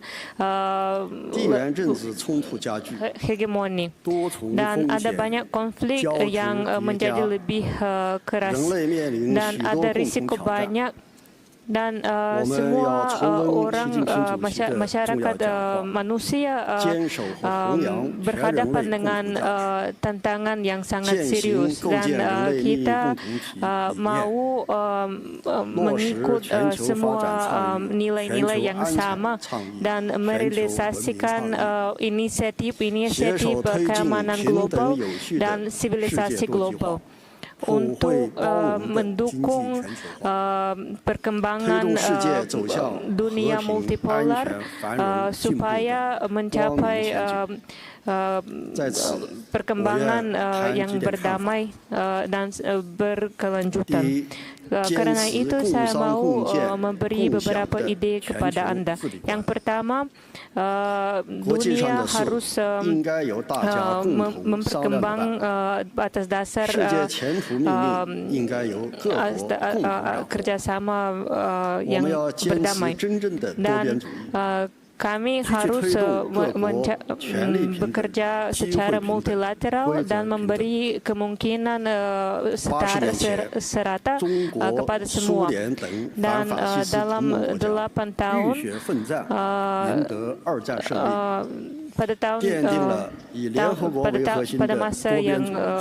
pada masa Perang Dunia Kedua, ada banyak negara dan masyarakat yang bekerja sama untuk mencapai damai. Jadi setelah ke-80 tahun, kita harus bersatu untuk membela tata dunia yang berdasar pada undang-undang internasional dan membela keadilan dan pemimpinan dunia yang lebih adil dan berakal. Yang kedua, ekonomi dunia harus berkembang pada dasar prinsip yang bukan prinsip globalisme. Jadi kami mengundang semua negara untuk membangun sistem multipolar untuk menambah investasi ke negara-negara kami. Jadi integrasi ekonomi memberi manfaat kepada semua negara. Dan China sudah memberi bantuan kepada lebih dari 160 negara dalam inisiatif Satu Jalan Satu Dunia. Dan China sudah menciptakan dana untuk semua negara perkembangan. Dan kami akan bekerja sama selanjutnya dengan semua negara yang berkembang. Dan kami akan bekerja sama dengan negara-negara selatan global. Yang ketiga, sivilisasi dunia harus membantu melengkapi sama satu lagi. Dan kami harus mengembangkan dialogi antara sivilisasi kami dan membela hak semua negara untuk berdaulat dan memilih jalan perkembangannya sendiri. Dan China mau mendukung perkembangan yang harmonius kepada semua negara dan memperkuat dialogi antara sivilisasi Asia, terutama di dalam rangka PBB. China sudah siap untuk membantu semua sivilisasi mencapai tugasnya sendiri dan memperkembang nilai-nilai seluruh manusia bersama.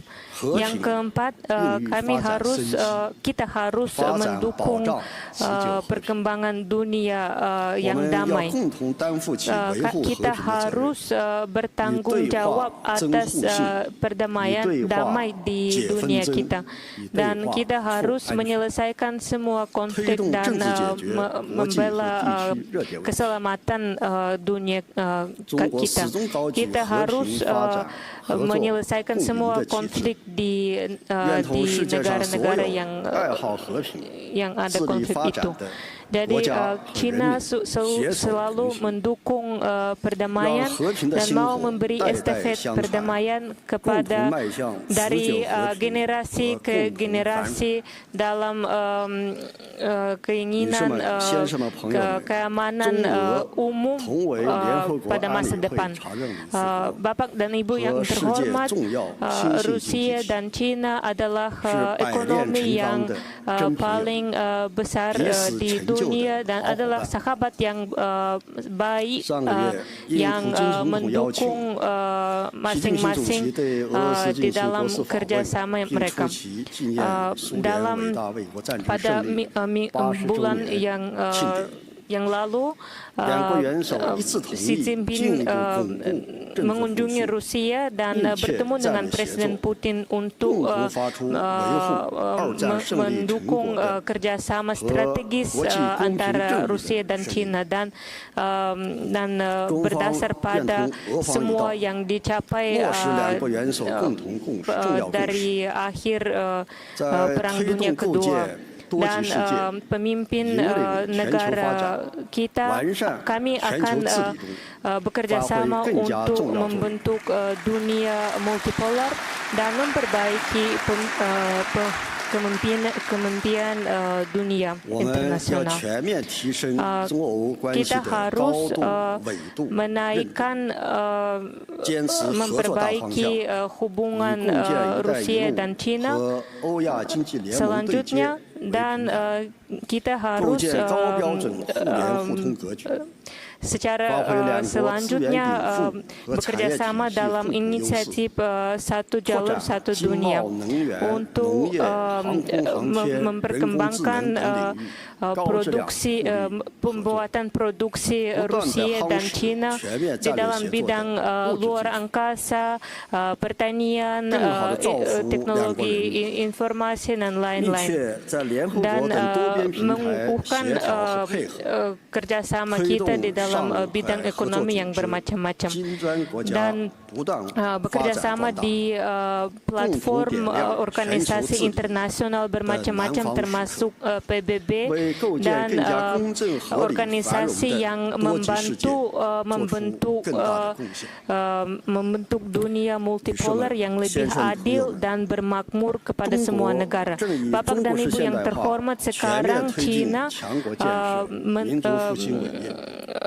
memajukan ide ekonomi yang bermakmur kepada semua, dan tahun ini ekonomi kita berkembang terus, dan China adalah ekonomi yang paling salah satu ekonomi yang paling besar di dunia. Dan tetapi syarat perkembangan ini tidak terlalu mudah juga, dan kami akan mendorong kebijakan ekonomi kami secara terus dan menemukan semua ekspektasi inflasi yang ada di masyarakat kami bertentangan dengan syarat ketidakpastian ekonomi yang ada di dunia hari-hari ini. Dan walaupun keadaan dunia berubah, China masih membuka pintunya kepada semua negara. Dalam kepentingan prinsip kerjasama internasional yang adil dan saling bermanfaat. untuk membuka kemungkinan yang baru kepada China dan negara yang lain. Jalan dunia multipolar tidak mudah, tapi masa depannya sangat bercerah. Jadi saya minta mengundang Anda untuk membangun dunia multipolar yang sangat baik ini. Terima kasih atas perhatian Anda.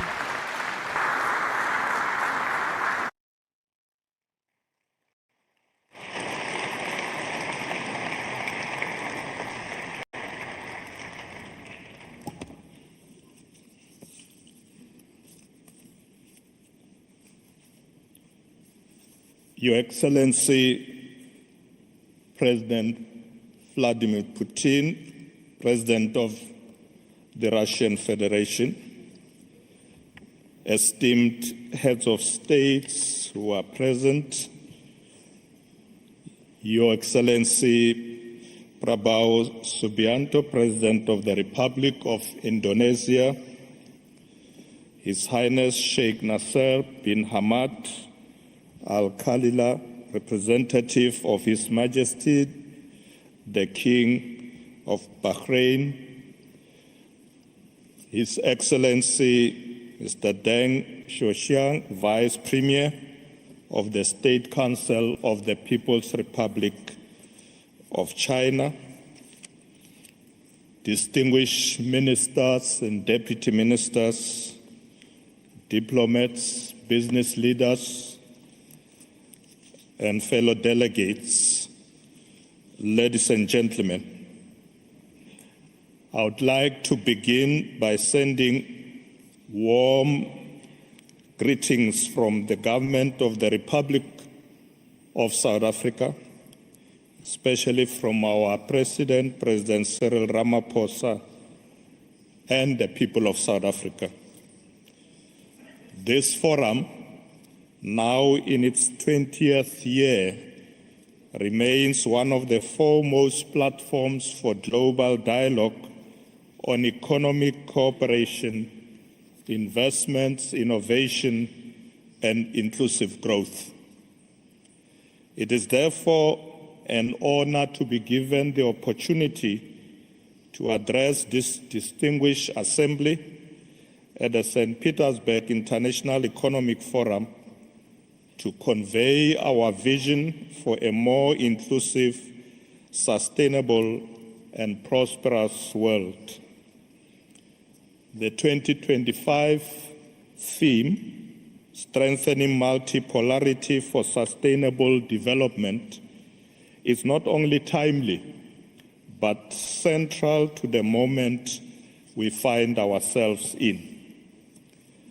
I would like to assume that you will concur with me that the concept of multipolarity has become increasingly relevant in the current global landscape, which is constantly changing.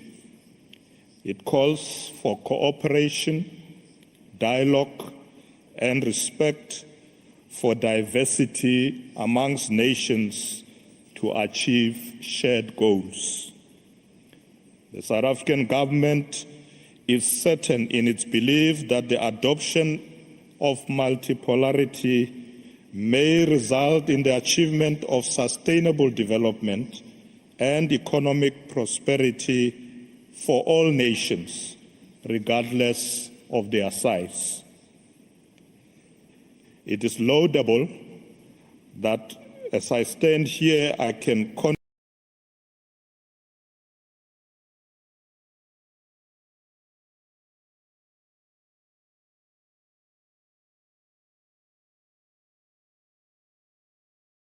believe that the adoption of Pemerintah Afrika Selatan yakin bahwa pengambilan konsepsi penyetujuan konsepsi multipolarisme ini dapat membantu kita untuk mencapai pembangunan berkelanjutan dan kemakmuran ekonomi untuk seluruh dunia, terlepas dari ukurannya. That As I stand here, I can confidently Begitu juga kita state perlu garis bawahi bahwa that South Africa saya and berdiri di Russia depan Anda ini, are committed to saya a bisa menyatakan multipolar world bahwa order Federasi Rusia and dan South actively Africa interact in mendukung forums such tatanan as dunia yang BRICS multipolar and the G20. dan secara aktif mendukung dan Our memajukan cooperation konsep itu covers dalam various sectors, berbagai forum dunia. including trade, Kerjasama kita energy, diperluas dalam berbagai technology. sektor, khususnya perdagangan, energi, Our dan aim teknologi. should be to it is also a rising presence in sectors such as space exploration, nuclear energy, particularly for peaceful purposes, artificial intelligence, and advanced manufacturing. Importantly, Russia's increasing orientation towards Asia, Africa, the Middle East, and Latin America is reshaping global trade routes and creating new corridors for commercial and developmental cooperation. These reconfigurations are part of a broader trend, the steady emergence of a multipolar global economic architecture. Despite the real challenges posed by geopolitical tensions, sanctions, and fragmentation of financial systems, Russia has demonstrated resilience. It continues to foster deep integration with the Eurasian Economic Union, expand its partnership under the BRICS framework, and strengthen bilateral and multilateral engagement with emerging economies. Our country, South Africa, like many others, has also faced numerous challenges on its path to development. The extent to which individuals feel connected and share a sense of belonging in society has also been a significant challenge, particularly in the light of the country's history of apartheid and persistent socio-economic inequalities. However, with tenacity, drive, and a commitment to diversity, we have achieved enormous strides in reducing poverty, inequality, and creating social cohesion. We recognize that sustainable development is more than simply economic progress. It is also about providing opportunities for all our citizens to prosper and contribute to society.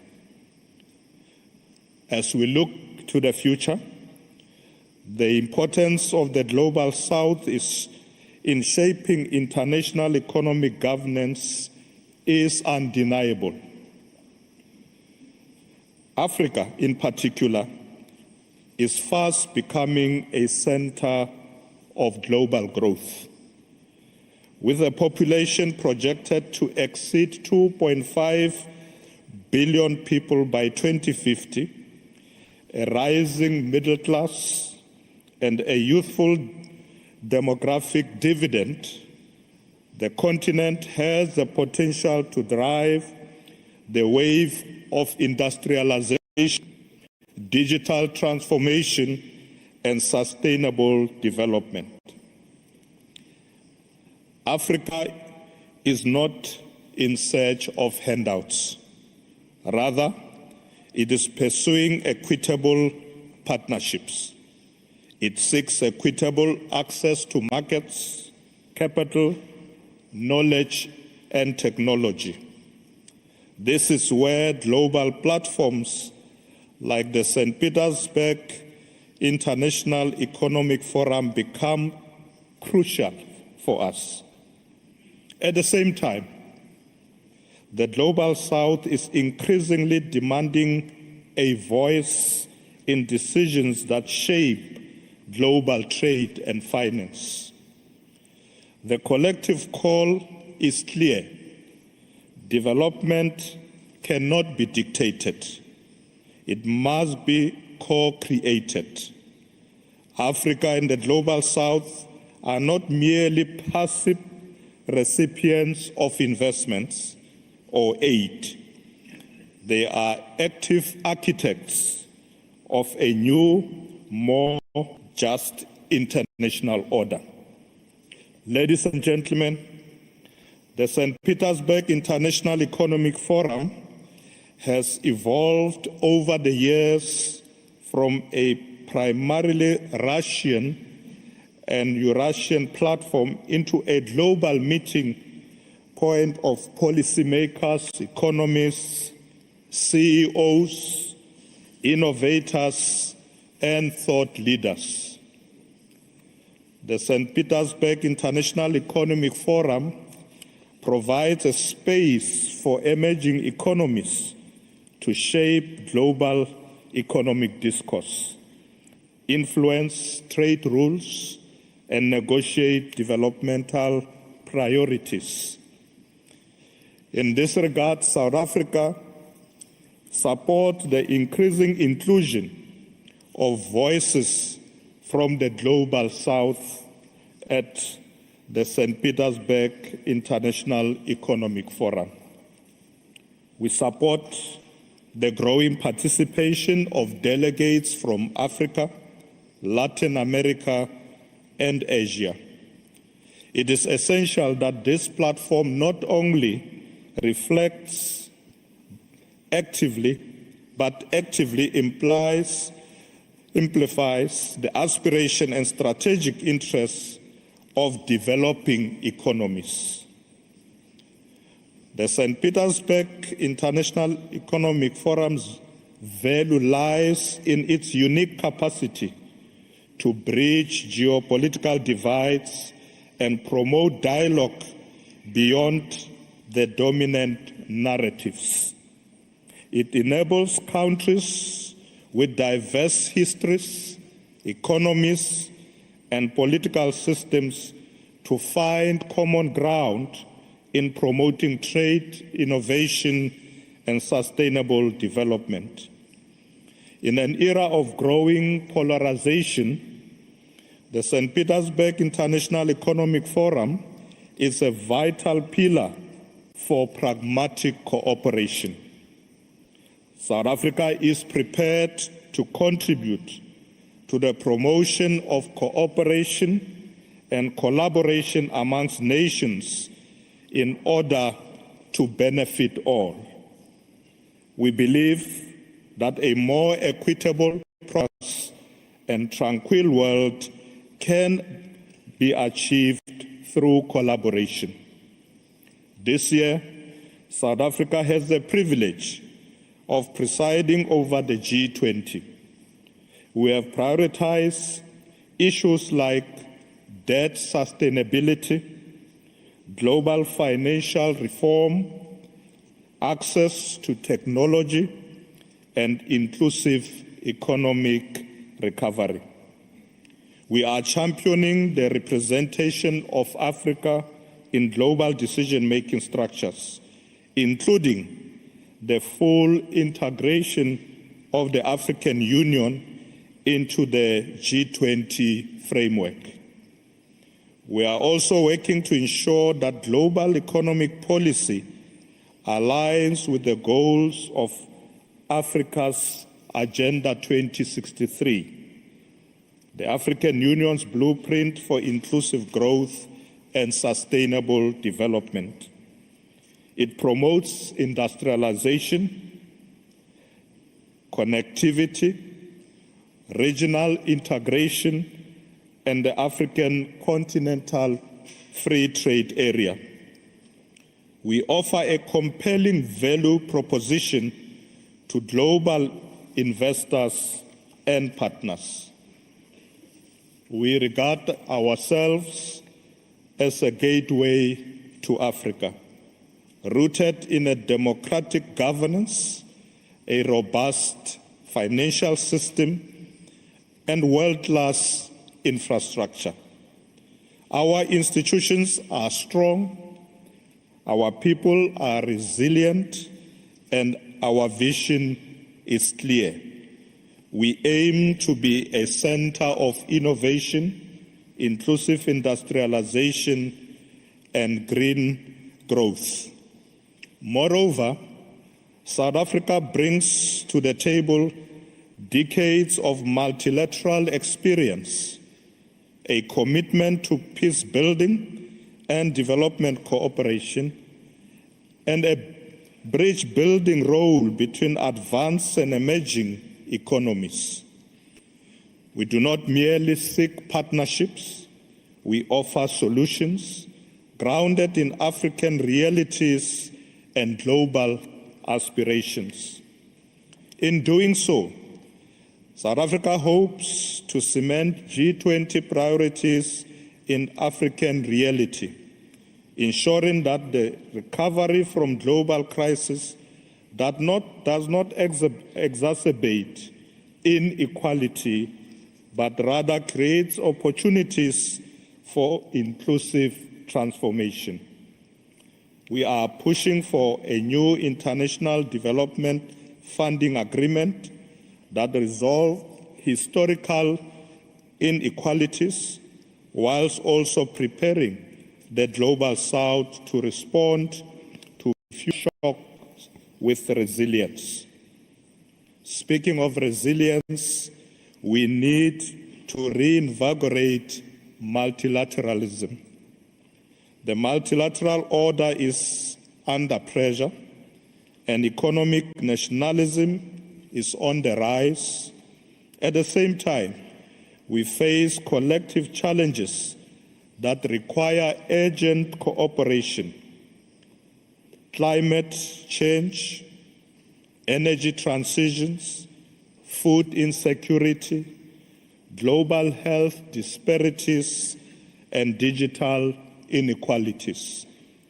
It is in this context that we must reaffirm the principles of mutual respect, sovereignty, equality, and solidarity. We must resist the return to protectionism and instead build a global trading system that is transparent, rule-based, and inclusive. Developing economies must have greater representation in global standing-setting institutions. We must accelerate the reform of the World Trade Organization, the International Monetary Fund, and other Bretton Woods institutions to reflect contemporary global realities. Through strengthening multipolarity, we are able to harness the collective power of our nations to construct a future that is more sustainable for future generations. South Africa is prepared to do its share in promoting international cooperation and collaboration for the future of all nations. The future is not being written in boardrooms in the global north alone. It is being written in the towns of East Africa, in the innovation corridors of Southeast Asia, in the mass and digital labs of Latin America, and the energy, agriculture, and science sectors of Eurasia. The St. Petersburg International Economic Forum is one of the few remaining global platforms where this future can be shaped in dialogue. Let us then seize the moment. Let us invest in partnerships that are equitable and mutually beneficial. Let us pursue sustainable growth. South Africa stands ready to work with all partners gathered here to forge a new era of cooperation, shared prosperity, and enduring peace. Thank you very much. Spasiba.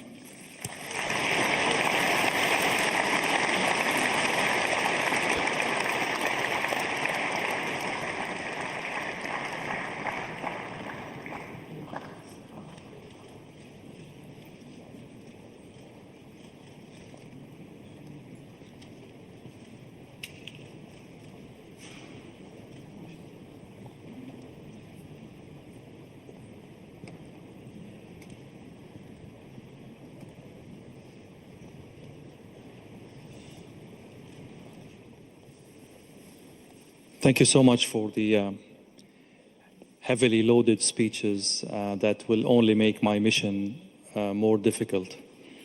I'd like to start with President Putin.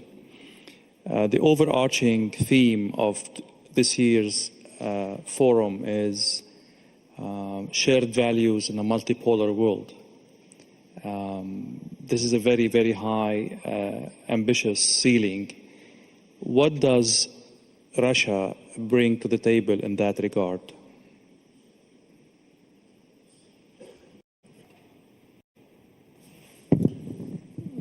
Я пытался это донести в своем выступлении.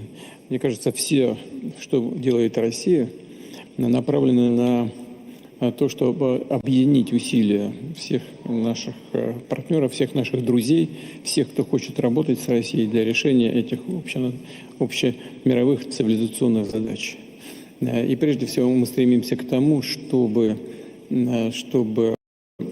развитие мира было сбалансированным, чтобы это развитие отвечало интересам как можно большего числа стран, и чтобы сложился многополярный миропорядок, многополярное мироустройство, в котором бы участники международного общения договаривались между собой, вырабатывали инструменты, которые позволяли бы находить решения даже в очень сложных условиях, но такие, которые бы пошли на пользу всем, а не отдельным группировкам, объединениям, либо военным или экономическим блокам. На мой взгляд, и наша сегодняшняя встреча, наше сегодняшнее мероприятие, которое тоже, как известно, организует Россия, посвящена именно этой цели.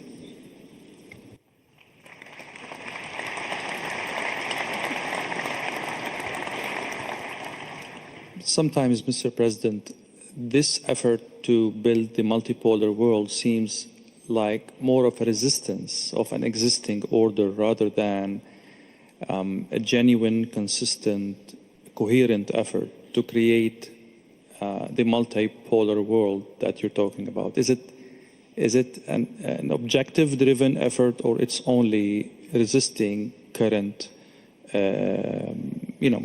unfavorable kind of order? На мой взгляд, и я в разных местах, в разное время говорил уже об этом, изменения происходят вне зависимости от того, будем мы им способствовать этим изменениям или нет. Это объективные тенденции мирового развития. Я вот, когда выступал, тоже сказал, и неоднократно уже говорил, кстати говоря, и на Петербургском форуме в прошлом году, говорил о том, что изменения в мире происходят фундаментального характера, связанные с тем, что появляются новые экономические лидеры. Вот посмотрите за предыдущие годы, как уменьшалась доля вот так называемой «большой семерки» в мировой экономике. Она же уменьшается из года в год. И как растет доля тех стран, которые объединились в рамках БРИКС. Это объективный процесс. Он не связан даже с какими-то столкновениями, с какими-то острыми вооруженными конфликтами в мире. Он продолжается на протяжении десятилетий. Вот, и когда нам говорят, вот вы, Россия, значит, сделали поворот в сторону развития отношений с глобальным югом, там, с Азией, да нет, мы уже давно приняли эти решения, имея в виду тенденции мирового развития. Они объективный характер носят. И И вот сейчас говорил наш коллега из Южноафриканской республики, 2,5 миллиарда человек будет в Африке. Но это, понимаете, медицинский факт, так оно и будет. Это не остановить. И все эти страны, народы, континенты, они будут стремиться к чему? К тому, чтобы добиваться повышения уровня благосостояния своих народов. Они точно совершенно будут наращивать свой экономический потенциал и гуманитарный потенциал. Это неизбежные вещи, которые происходят в нашей цивилизации. Наша задача заключается в том, чтобы придать этому процессу, неизбежному процессу, такой цивилизованный характер и всем вместе предпринимать усилия, которые не только ускоряли бы вот эти процессы, а делали бы эти процессы наиболее сбалансированными, чтобы решения были своевременными, наиболее эффективными, идущими на благо всем участникам этого процесса. В том числе, кстати говоря, и тем странам, которые так или иначе неизбежно немножко утрачивают свои позиции в мировой экономике. Мы с ними тоже хотим, мы тоже готовы с ними обо всем договариваться, если они этого хотят. А если они хотят удерживать во что бы это ни стало свое монопольное положение, если они хотят сохранить инструменты колониального влияния в мире, то тогда им придется, действуя вот этими инструментами, довольствоваться исключительно тем положением, в которое они постепенно скатываются. Вот в этом смысл всего, что мы делаем, и в страновом, можно сказать, измерении, с учетом нашей внутренней и внешней политики, и вместе с нашими друзьями и партнерами.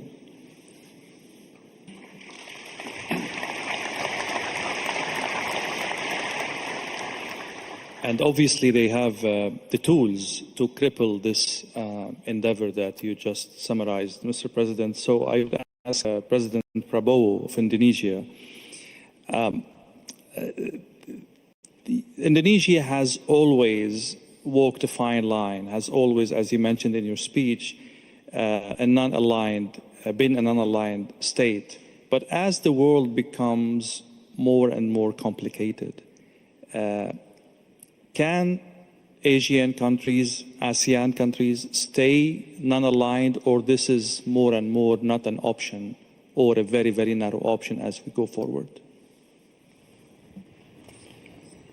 Thank you. I think, in my opinion, it's not easy, but it's a line that we are determined to maintain.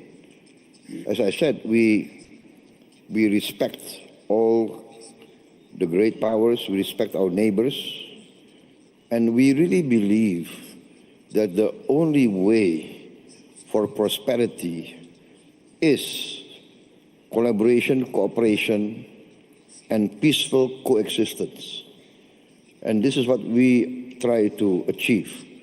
So we want to maintain good relations, and we try to convince all parties that the only way forward in this planet is getting smaller. We cannot afford rivalry that is going nowhere, especially if it goes into confrontation. So, no, I'm convinced that we have to maintain this path of non-alignment. Mr. Vice Premier of China, China and Russia are building with others this new order in the world. But if you look last year, things to ease up between Moscow and Washington. There is more dialogue between President Donald Trump and President Putin. Is this a source of concern for you in China? And how do you see the developing relationships between the leading powers in the world?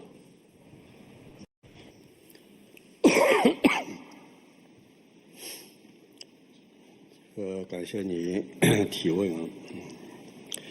首先，我要跟普京总统、跟俄罗斯的朋友、跟与会的朋友们非常明确地表示，中方是乐见俄美之间恢复接触和交流的。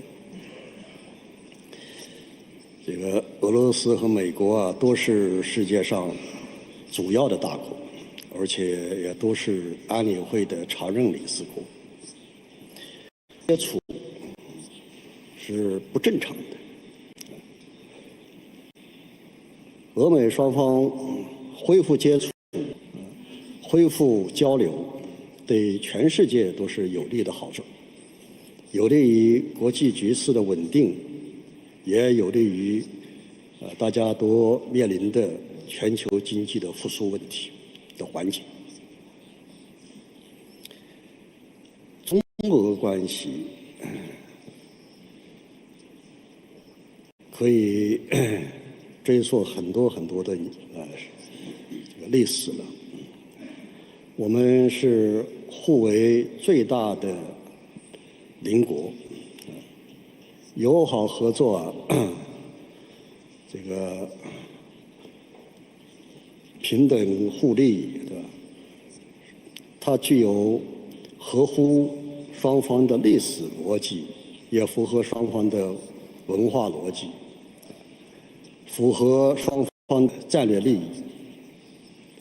中俄友好，既不会受到第三方的干扰，当然也不会针对第三方。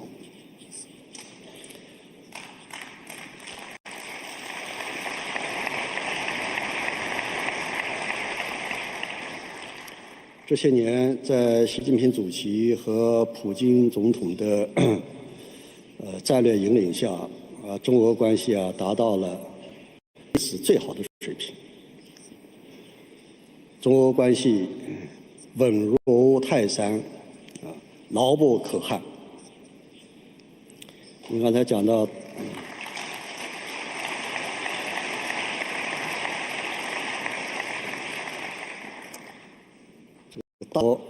在国际上，具有更大的影响力，它对国际的秩序事关重大。我记得习主席在很多的国际场合都呼吁、都强调，大国要有大国的样子。我理解大国的基本模样应该是积极地承担国际义务，带头维护联合国为核心的国际秩序，应该是坚持国家不分大小，不分强弱，一律平等，带头捍卫国际公平正义，还应该是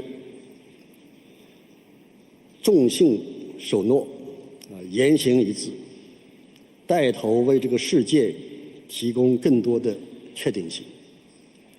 中国呢，作为一个负责任的大国，坚定地做动荡世界中的稳定力量，愿意和各方一起为这个世界的繁荣不断地注入新的更多的正能量。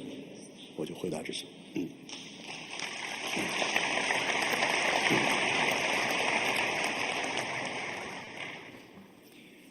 Thank you so much. Sheikh Nasser, Bahrain is a very unique country. You have very good, exceptional relations with Washington, yet you are here today representing your country and His Majesty as a guest of honor in St. Petersburg Forum. This is a very unique feature. It aligns with, those who know Bahrain would say this will align with the history of Bahrain as a trade hub, as a political bridge. But how are you maneuvering and navigating a more and more polar world with the set of skills and experiences you have in the realm of bridging between East and West?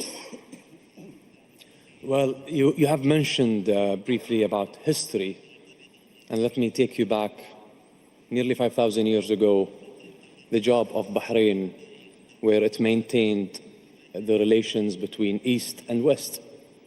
So I believe Bahrain, in its geographic position in the region and in service to the world, we have no choice but to be the arms and the bridges between the East and the West.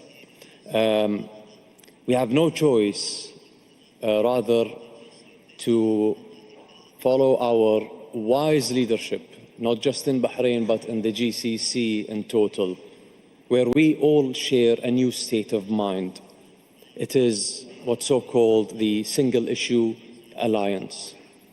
Meaning by single-issue alliance is, I do not get my nation, we do not get our region sucked into wars. I might agree with you in 10 points, but disagree in 8 or vice versa. So we take every point into verticals and we discuss and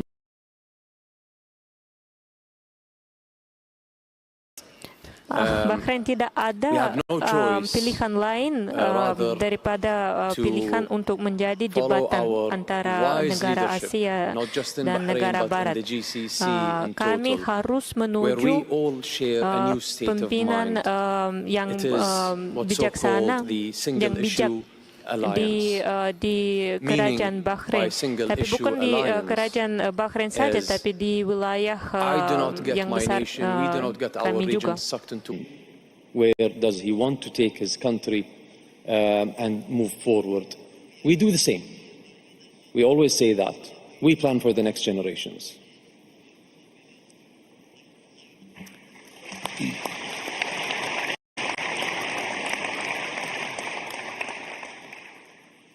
Thank you, Sheikh Nasser. Vice President, South Africa is as well one of these unique historical experiences in Africa and on the world stage. You said something very interesting about St. Petersburg Forum being one of the very, very few places where shaping the conversation around geopolitics and geoeconomics is happening through dialogue. That's a very solid conclusion in today's world. I'd like you to elaborate more. What did you mean by that? And why? What makes this one of the few and unique places for such dialogue? Thank you very much for that question. I want to start by saying I think we should thank President Putin for this great leadership, ensuring that particularly countries of the global south should have platforms to be able to collaborate, share ideas, come up with new innovative plans.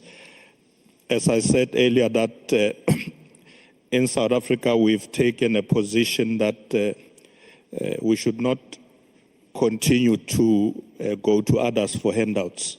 We should not be queuing for aid, but we should focus on development. And that countries of the global south can do it. We can see it. We are developing. We are getting stronger. And I think we should keep it that way. So that's why I was saying that the St. Petersburg International Economic Forum is a great platform. And thank you to President Putin for this leadership. We are with you.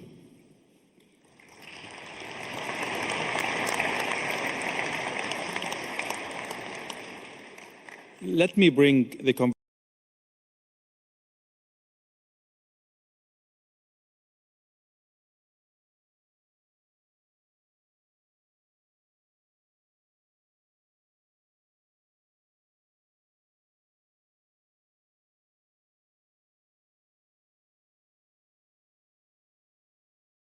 Kita menjadi kuat dan saya pikir kita harus menjaga pertumbuhan itu. Oleh sebab itu saya mengatakan bahwa Internasional Economic Forum St. Petersburg adalah platforma yang baik sekali. Dan terima kasih kepada Presiden Putin untuk kepemimpinan ini. Kami bersama Anda. The idea, no matter where you stand on Iran, when we normalize the idea of a country killing the president of another country publicly, and what kind of new rules are being set, they are obviously contradictory to the kind of values you're trying to put forward. Isn't that?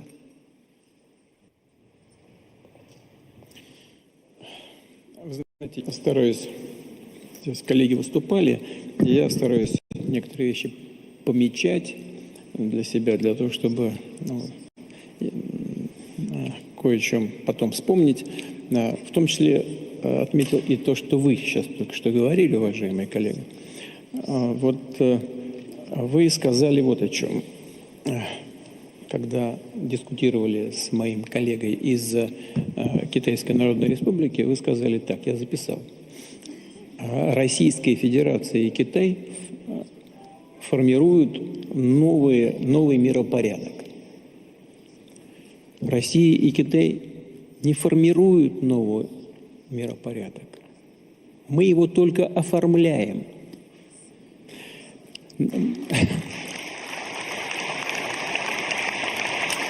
Новый миропорядок возникает естественным образом. Это все равно, что восход солнца. От этого никуда не деться.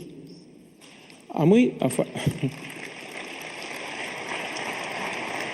его оформляем и, может быть, расчищаем дорогу для этого процесса с тем, чтобы он был более сбалансированным и отвечал интересам подавляющего большинства стран.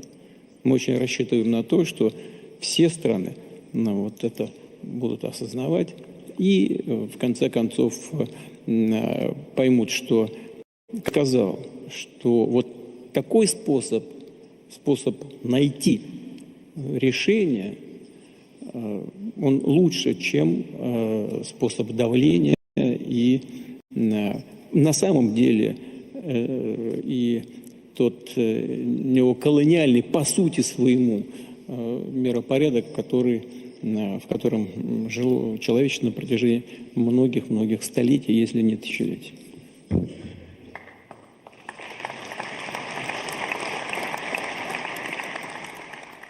Would you allow, Mr. President, to go back to the question about normalizing the talk about, a country killing the president of another country, in the case of Iran and Khamenei and Israel within this conflict? I mean, it seems that those who are making the new values are not the global South, not obviously not Russia, not China. It's the Israelis.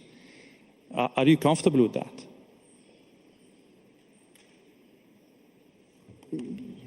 Мне бы очень хотелось, чтобы вот такие вещи, о которых вы сказали, оставались на уровне риторики, но я бы попросил вас уточнить все-таки вопрос, что вы имеете в виду по поводу Израиля. I mean, the new values now is that one country is setting the rules for another country who has or doesn't have enrichment, for example.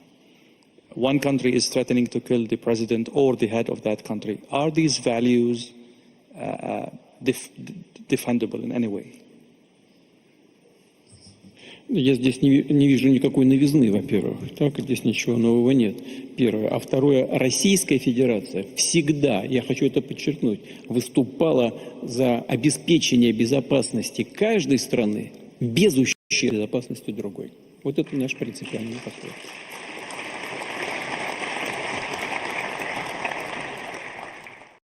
Это ответ такой в целом, казалось бы, в общем виде, но нет. Я вас уверяю, это практическая политика Российской Федерации.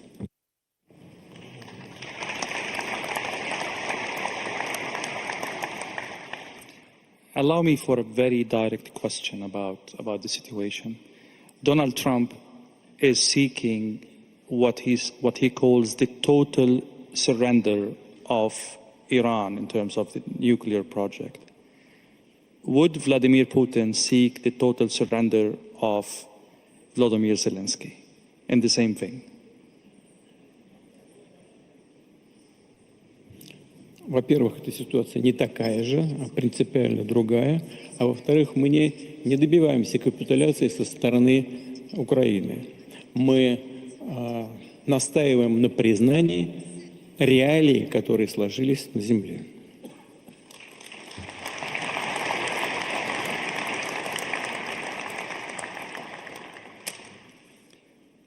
Sheikh Nasser, I'll go back to you. You see, this conversation unveils the level of tensions on the global theater. I will go back to the question about how GCC countries keep moving from one success to another, and Bahrain is one of these successful countries, despite all of these turbulences, despite all of these flashpoints in your close vicinity and globally. How do you do that? And what lessons can be drawn from that by others? Let me start by saying, Alhamdulillah, for a wise leadership we have in our region. We always say the clever tries to solve the problem, but the wise who avoids it. So us in the GCC, and especially in your second home in Bahrain, I love that President Putin loved that quote, and you can use it, Mr. President, no copyrights on that. Us in our country, we talk numbers, we talk facts, we project our plans as what we saw today from President of Indonesia. This is a man who is expediting his KPIs by far. He thinks that he will reach in 4 years' time that goal, but he reached in 1 year time. We are sprinting in our region. And if you go back today, especially during that turbulent and eventful nights, look at the numbers of our real estate, look at the numbers of our stock markets. There is a lot of confidence from the people, from the investors, with our leaderships over there. Today in that beautiful city, I sat with the top chairmen and CEOs of your top companies in Russia, and we exchanged the same vision, we exchanged the same purpose and the same spirit during these conflicts. We are only looking forward. We are only looking to de-escalate. We are only for a peaceful world. We are only looking for a better future. And Mr. President, we in the GCC, and especially in the Kingdom of Bahrain, we live in a constant sunrise like you, but here you are literally in St. Petersburg. Every day there is a sunrise ahead of us. I still haven't seen nighttime.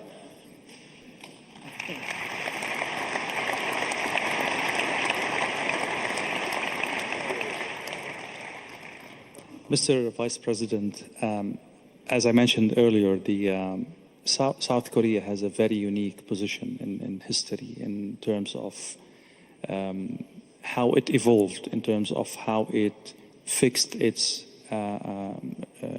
wrongs and mistakes and fixed its history. One of the things that came to my mind when I was preparing for this is the experience of de Klerk, the last president of the apartheid regime. The thing is that he made himself part of the change, and that saved South Africa a lot of blood and destruction and chaos. What lesson can be drawn from this history when a regime or a state or an idea hits a wall? How can you advise these states or these regimes to change the same way South Africa changed? Well, de Klerk is not a good example because he was defeated. He was forced to come to the table by the masses of our people. He didn't come voluntarily. What we are saying that leaders must recognize that we can resolve our differences through peaceful means, but there are those who need to be dragged to there. And I think the example of de Klerk is quite that. He was dragged to the negotiating table by the masses of our people. And we were quite happy once he came. He had no option. He had to participate. He did try to portray himself like he's Nelson Mandela. He's not. He was dragged there by Nelson Mandela to say, we are going to negotiate peace. And we want to continue to share this example with other countries. We are quite involved now in the African continent, engaging in peaceful negotiations in the South Sudan, in the DRC, and other places.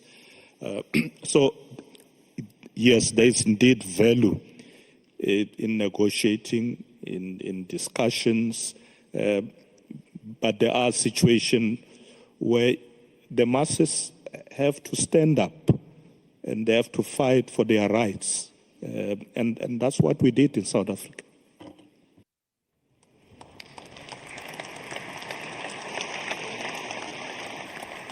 Mr. President, you were shaking your head when we were exchanging this question. What are your thoughts on, bringing adversaries to the table? Does it require, is defeat a prerequisite for dialogue, or we can, bypass this phase and go to dialogue?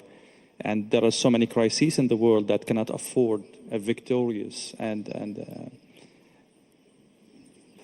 Well, I have to say here that Nelson Mandela is one of my greatest icons, my greatest hero. I think it's an inspiration. He was put in prison for many years. He was sentenced to death, threatened to be sentenced to death, accused of many things. And his famous statement was that he was willing to give his life for the principle of freedom. But the greatness of Nelson Mandela, when he got out of prison, he worked for reconciliation with his former enemies. So this is the greatness of Nelson Mandela, and this I try also to carry out in my domestic politics. I reconciled with many of my former opponents. For instance, we had a very long rebellion, separatist rebellion in Aceh, very long. I think more than nearly 30 years. But can you imagine that the former commander of the Aceh Liberation Army, fighting against us for 25 years more, now he joined my party. He's in my political party. And he's now governor of Aceh, and I'm president of Indonesia. This shows that former enemies can come together. And I think this is the lesson of Nelson Mandela. I want to say I was a former soldier. And as a former soldier, I really know the value of peace and reconciliation.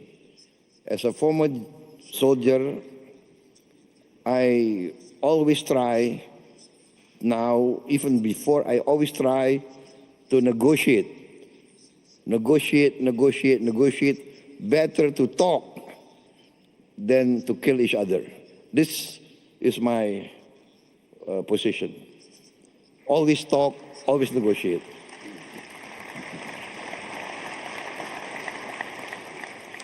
President Putin, on a more practical question concerning the crisis in the Middle East. Now, we will talk about Ukraine in a while. But the current crisis, it touches on geopolitics, energy, and it has repercussions that go beyond the parties involved in the struggle. Is it a test for how the South can play a role in, mending defenses between both countries, in putting some good imagination around the solution, architecting a solution that can be acceptable by two parties that are fighting, head to head? Is this a test for what you are proposing and trying to create as political weight for the South? Да, думаю, что это вполне возможно, и практика такова, что и реальная жизнь такова, что многие страны региона имеют в чем-то сложные, а в чем-то стабильные отношения с обеими сторонами. И с Израилем, и с Ираном.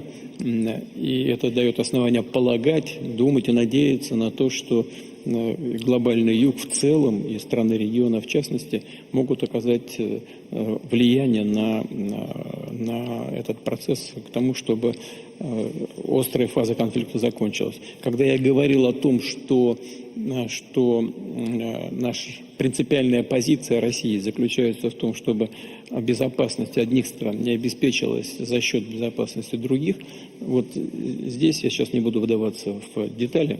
Мы все понимаем, о чем идет речь.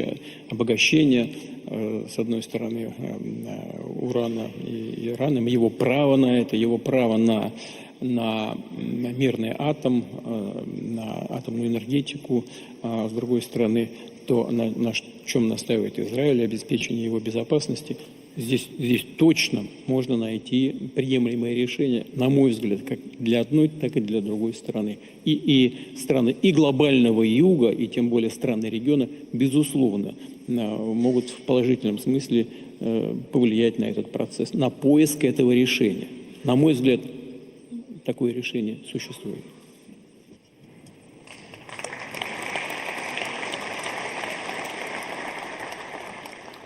Actually, today, the Russian ambassador at the UN said that the only way forward is a political solution for the nuclear file between Iran and the Israelis.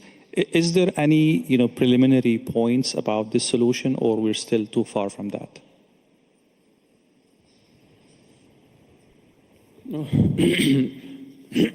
Всегда в таких случаях лучше не забегать вперед, чтобы не навредить этому процессу, но на мой взгляд, такие точки возможного соприкосновения есть. Мы свою позицию излагаем как одной, так и другой стороне. Как вы знаете, мы в контакте и с Израилем, и с нашими иранскими друзьями. У нас есть некоторые предложения с нашим участием. Мы ни в коем случае, хочу даже обратить на это внимание, мы не стремимся к посредничеству, мы просто предлагаем идеи. И если они будут оказаться привлекательными для обеих сторон, мы будем этому только рады. Но, повторяю, мы с Израилем в контакте. Как вы знаете, не так давно разговаривал с премьер-министром господином Нетаньяху, и с президентом Ирана, и с президентом Соединенных Штатов, которые, безусловно, напрямую вовлечены во все эти процессы. Представил им свое видение, возможное движение вперед в направлении разрешения ситуации. Посмотрим. Сейчас и наши предложения тоже обсуждаются, у нас контакты с нашими иранскими друзьями, они практически в ежедневном режиме происходят, так что посмотрим. Мне бы очень хотелось, чтобы это, в том числе и наши идеи, были реализованы.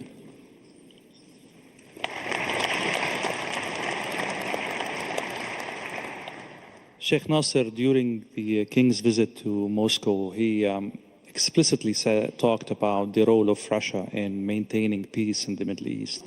It was an initiative His Majesty put forward during the Arab Summit in Bahrain, in Manama. And he was very particular about the role of Russia in achieving that peace as a pivotal role. What role do you think Russia can play now in the current crisis? Yes, you were right.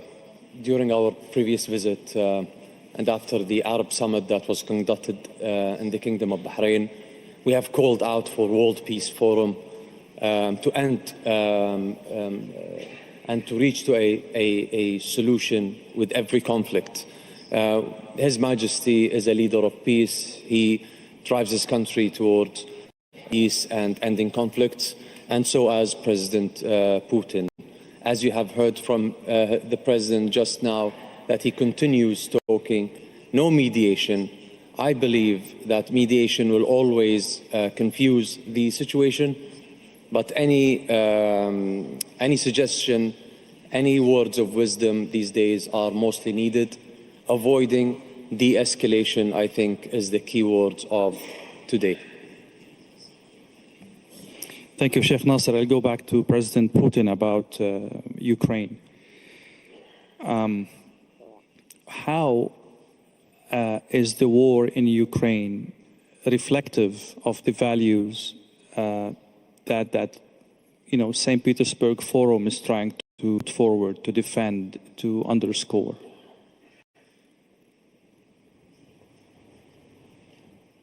Очень просто.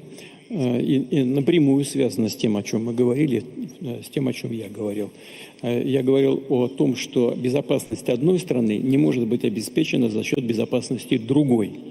Вот нам с конца 90-х годов, с начала 90-х годов и на протяжении десятилетий говорили о том, что ни в коем случае, никогда, ни при каких обстоятельствах не будет расширения НАТО на восток.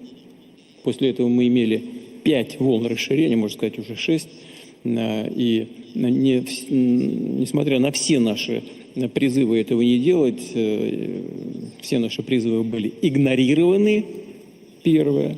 И это, безусловно, рудименты старой, если не сказать древней, неоколониальной политики, в известной степени модернизованной под современные реалии, но тем не менее. Это действия с позиции силы, пренебрегающие интересами Российской Федерации, это в целом глобально. Что касается Украины, то это тоже действие с позиции силы, все, что там происходило. А что я имею в виду? Это государственный, кровавый, антиконституционный переворот на Украине. Это что такое? Это тоже действие с позиции силы. И прежняя администрация США прямо сказала о том, что она истратила на этот переворот миллиарды долларов, без стеснения, публично об этом сказали. И наши действия направлены были на то, чтобы защитить часть населения, которая считала себя кровно, духовно связанными с Россией, с российской культурой и ее народом, имея в виду людей, проживающих в Крыму, а потом наши попытки урегулировать ситуацию на юго-востоке Украины, в Донецке, в Луганске. Мы предприняли эти попытки. Однако, опять же, действуя с позиции силы, наши, в данном случае, идеологические противники, можно сказать, попытались решить этот вопрос опять вооруженным путем, развернув боевые действия в Донецке, в Луганске, на Донбассе. Это же не мы развернули боевые действия. А после того, как госпереворот осуществили, а часть населения Украины на юго-востоке страны не признала результатов этого переворота и не признала власть заговорщиков и лиц, которые совершили этот госпереворот, против них развернули боевые действия. Мы пытались договориться мирным путем, склеить ситуацию, но наши партнеры, так их назовем в кавычках теперь уже, выяснилось позднее, что они затеяли весь этот мирный переворот только для одного, для того, чтобы накачать Украину оружием и продолжить эти боевые действия. В конце концов, это вынудило нас признать независимость этих республик Луганска и Донецка. Мы же 8 лет не признавали, 8 лет, а пытались договориться. Но нас вынудили признать их независимость, а потом начать оказывать им поддержку, в том числе и вооруженную поддержку, для того, чтобы положить конец войне, развязанной нашими противниками на Западе и теми, на кого они опирались. И опираются сейчас на Украине, это крайними националистами и неонацистами. Вот поэтому все, что связано с тем, что происходит, с трагедией, которая происходит на Украине, это не результат нашей работы. Это результат работы тех, кто не хочет мириться с глобальными изменениями, происходящими в мире.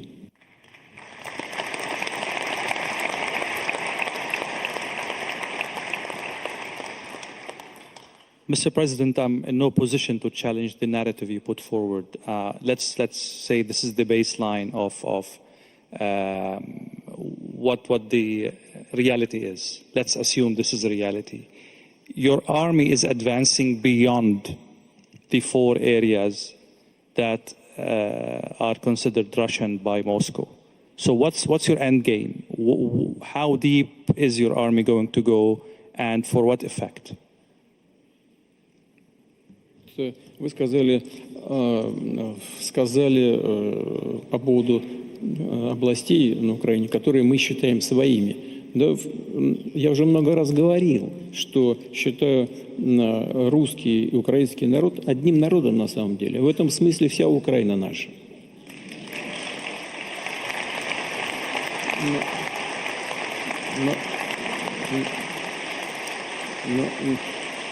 Но мы исходим из реалий, которые складываются. Безусловно, есть люди, их немало в соседней стране, которые стремятся к обеспечению своего суверенитета, независимости, ну и дай бог здоровья. И мы, кстати говоря, никогда не подвергали сомнению права украинского народа на независимость и суверенитет. Вместе с тем, основания, на которых Украина стала независимой и суверенной, были изложены в декларации о независимости Украины от 1991 года, где ясно, черным по белому написано, что Украина – это внеблоковое, неядерное, нейтральное государство. Неплохо бы вернуться к этим основополагающим ценностям, на которых Украина получила свою независимость и суверенитет. Это первое. Второе.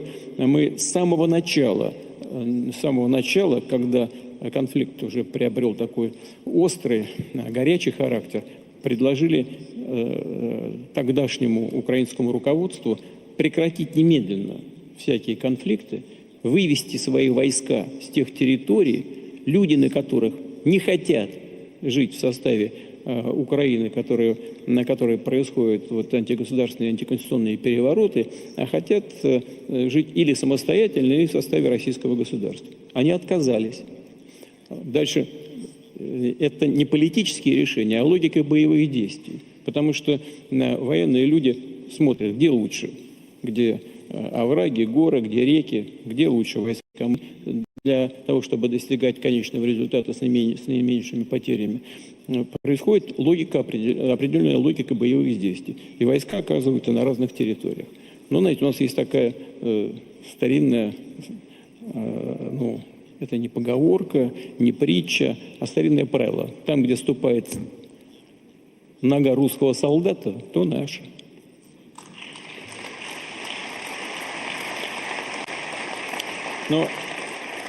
Но я не хочу, знаете, чтобы это выглядело так вот милитаристски, но на самом деле мы предлагали на каждом этапе происходящих событий.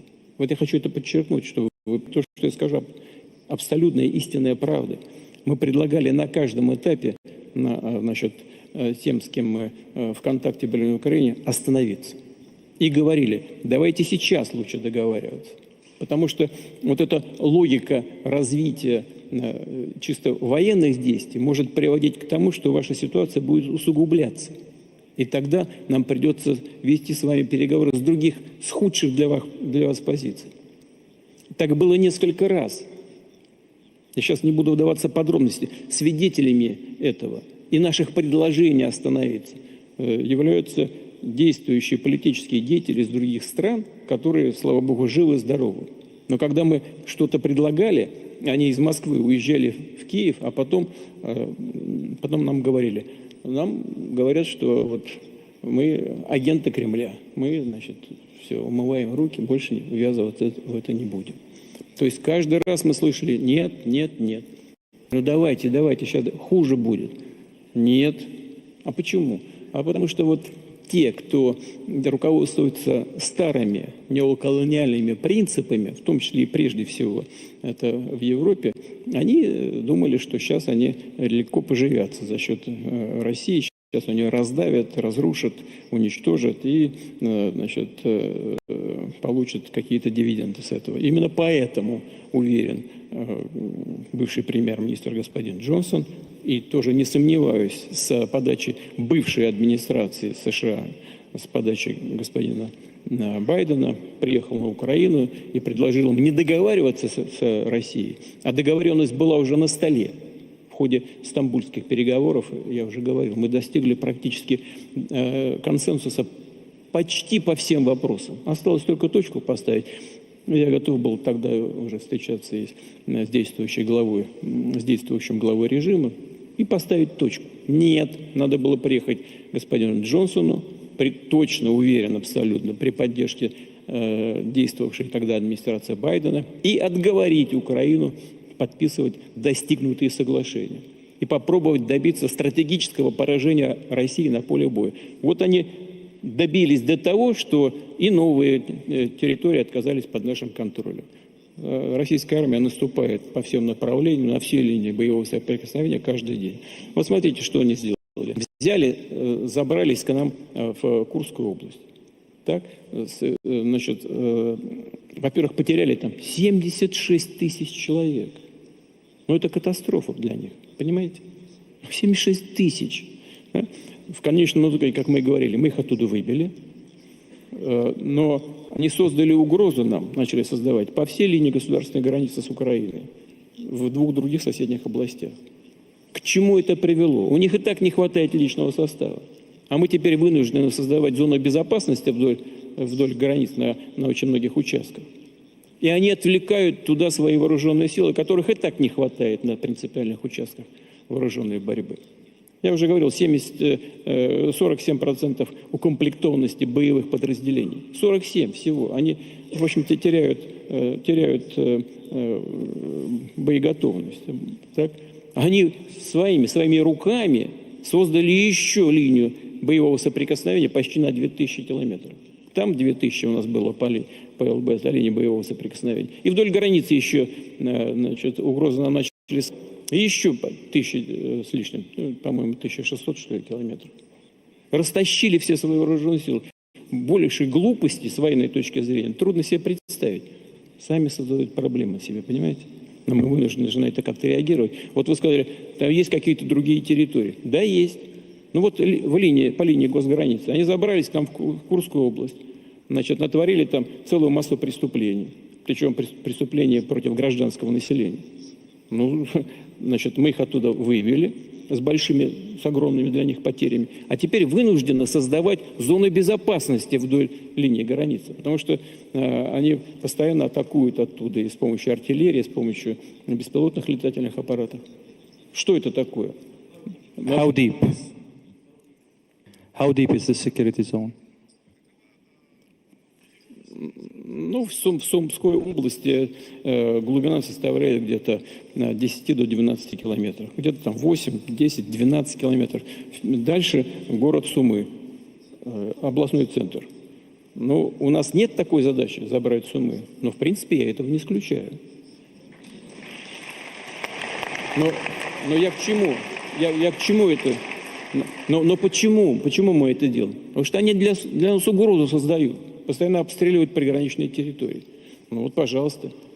Это результат их, в принципе, абсолютно, я думаю, безграмотных, просто ничем не обоснованных действий. Смысл и цель была только в одном.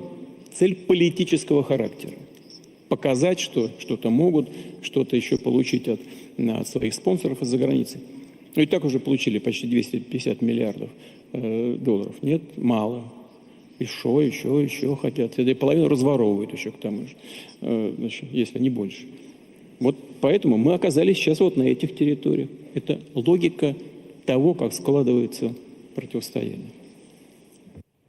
И из чего оно складывается. Thank you, Mr. President. I would later go back to some aspects of your answer, mainly about the nuclear aspect of what's happening. But I'd like to go back to the other participants. Indonesia, Bahrain, and South Africa are three countries actively deepening relationship with Russia. From what I understood, this conflict, unfortunately, and I hope I'm wrong, might go for long. How are you planning to mitigate the fallout of this conflict in terms of secondary sanctions, in terms of political reputation in the world, in terms of pressure coming from your other allies? This is a very, very complicated situation. You don't want to be in any way, but that's reality. I will start with you, Mr. President. I really don't understand actually your question. What secondary sanctions? I'll make it simple. Yeah. For Indonesia, we are very clear that we have always been on the line. In the Ukrainian situation, I think 2 years ago, we proposed immediate ceasefire in place. And I think at that time, the reaction from the Russian side was quite open, was quite positive, in fact. But the reaction from the Western governments, I have to be fair, not all Western governments, but many Western media virulently attacked my proposal. They said that I was proposing the peace of the cemetery. That was what many of these Western journalists accused me of. So we would always propose a peaceful solution. And at that time, I reminded everybody that even in Korea now, North Korea and South Korea, there's a demilitarized zone supervised by the United Nations.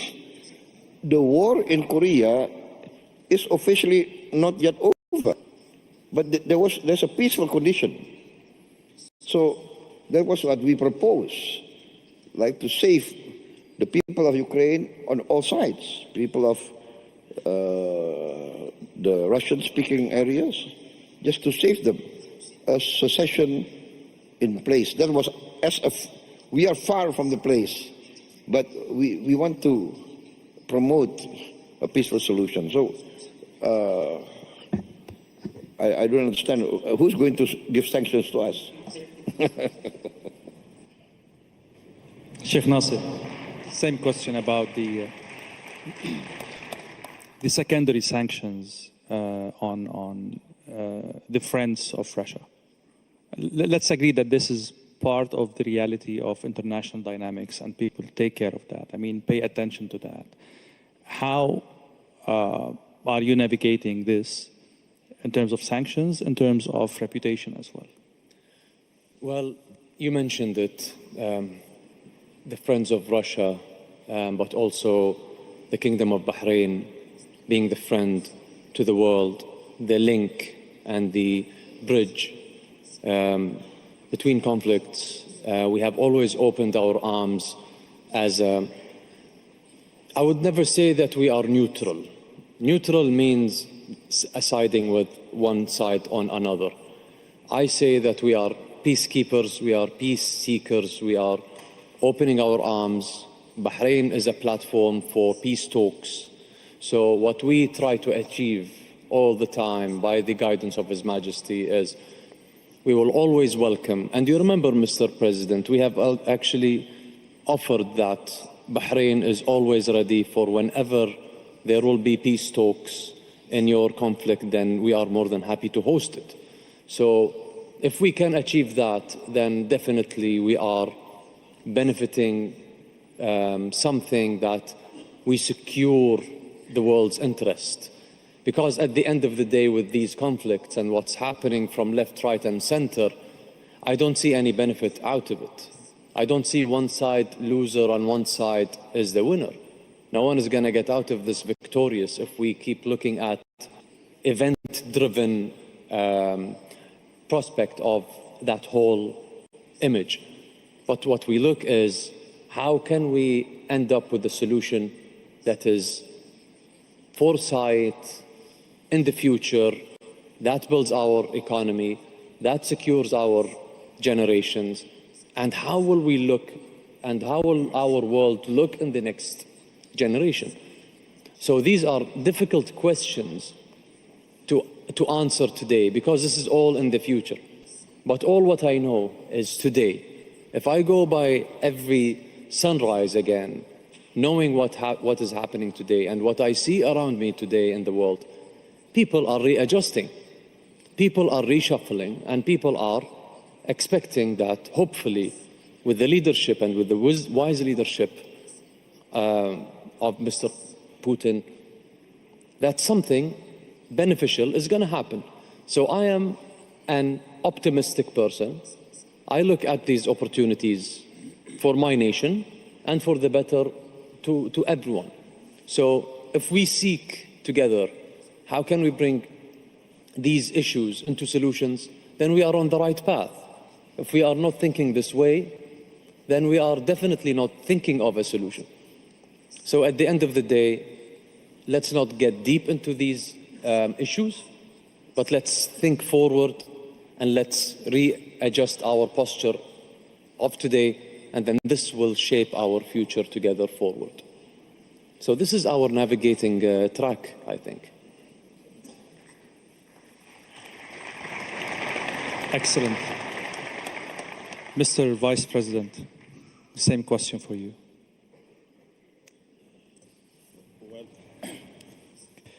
Well, we are already facing tariffs as we speak. So if we're going to face secondary sanctions, it's something that we have to deal with. I did say earlier that the road to multipolarity is not going to be easy. All the things we want to do to ensure equality in the world not being dictated upon, those things are not going to come easy. But it's always important that in time of difficulty, friends must stay together so that we face the challenges together.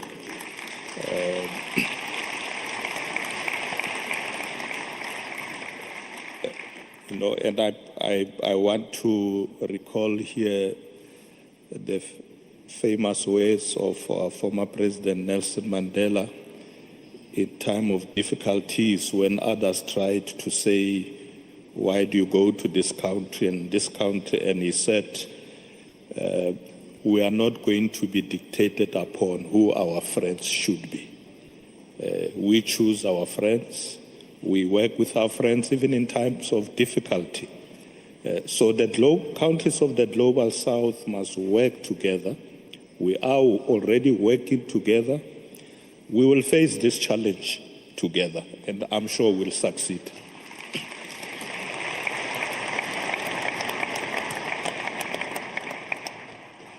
Mr. Putin, your satisfaction with the answers cannot be hidden in any way. Any comments?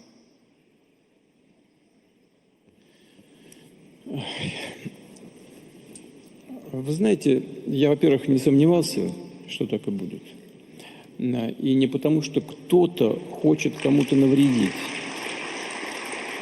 Или кто-то хочет, значит, кому-то сказать что-то хорошее. Дело ведь совершенно не в этом. Мы опять возвращаемся к началу нашей дискуссии, когда я сказал о том, что изменение в мире происходит естественным путем, как восход солнца. Понимаете? И с этим все связано. Вот вы же что сказали? Вот Россия и Китай формируют новый мир. Мы ничего не ломаем. Понимаете? В этом вся проблема. Мы же никому не создаем сложности. Вот зампремьера Госсовета сказал, наша дружба, наши отношения не направлены против кого бы то ни было. Это правда, это так и есть. Мы просто оформляем то, что в мире происходит естественным путем. Это все равно будет происходить. И сгибаться под давлением тех, кто хочет сохранить прежние правила, это значит оставаться где-то сзади. А преодолевать все сложности, все, в том числе и тарифные войны, в том числе и санкции и так далее. Преодолевать это значит идти вперед. Мы дружим с теми, сотрудничаем с теми, кто хочет идти вперед. И готов к этому, принимает этот вызов и готов к этому.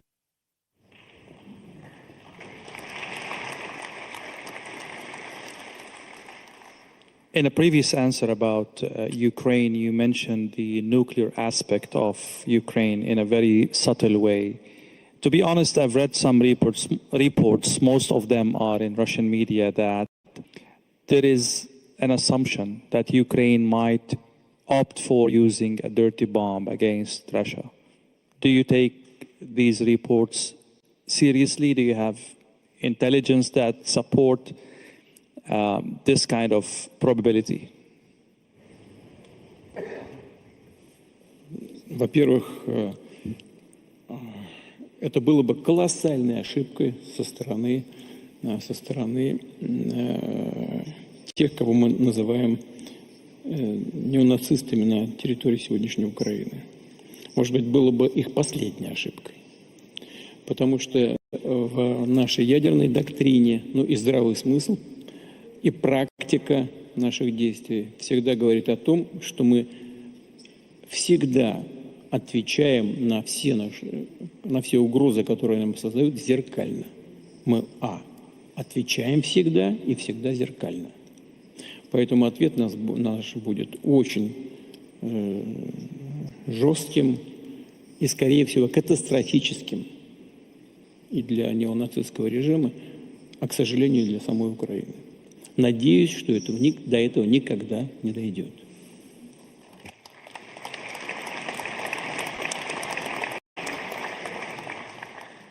From the tone of your answer, I can conclude that you take these reports seriously. Is there evidence supporting these reports, like intelligence, evidence?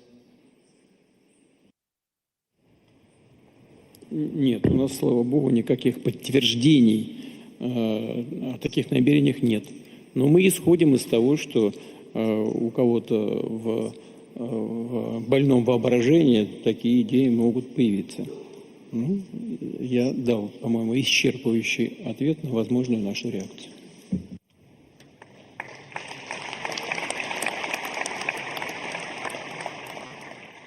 You absolutely did. We were talking about friendship a while ago, and the friends of Russia in this panel. I will start from South Africa, and then Bahrain, and then Indonesia. And if China would love to comment on that, the floor is open. Are you surprised that a friend of Iran, of Russia, Iran, is under attack, and Russia did not step up to help that ally? This is at least one of the narratives in the media. Where is Russia in this conflict? As friends, are you surprised? Well, President Putin has already indicated that he has been in discussions with Israel, also in discussion with Iran on these matters, offered solutions. We think that's the correct way to do it. So we're not surprised. In fact, we support that approach that he is taking. South Africa, as one of the non-aligned countries, we always advocate for peaceful solutions of this conflict. Our president has already issued a statement in that regard, that there should be negotiations, and that's really the route that we are going to pursue. Sheikh Nasser.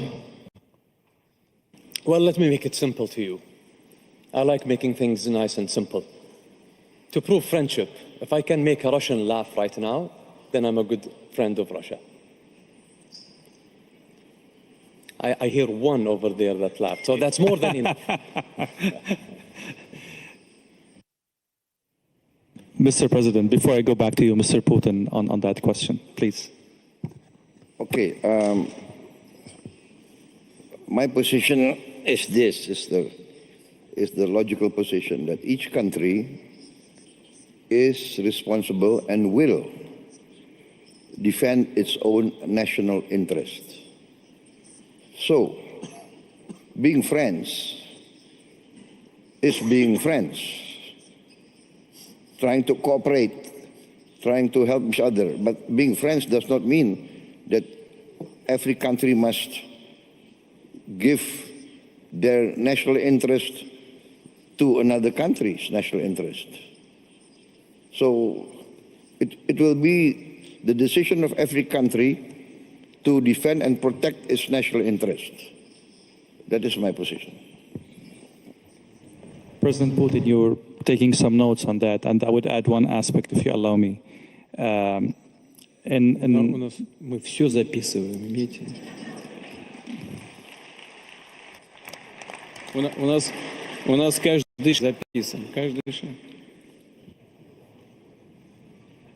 Am I in trouble? Вы с ними справитесь, а мы вам поможем даже. So, in Western media, there are reports saying the following, and I leave the opportunity for you to comment on that. Actually, the Iran war is a good thing for Russia. A, oil is up. B, the West has one more problem on its table to take care of. And three, Ukraine is on the back burner. So all the news is on Iran rather than Ukraine. How do you comment on that? And what do you say for those who are saying that Russia is unreliable ally because it did not step up for Iran?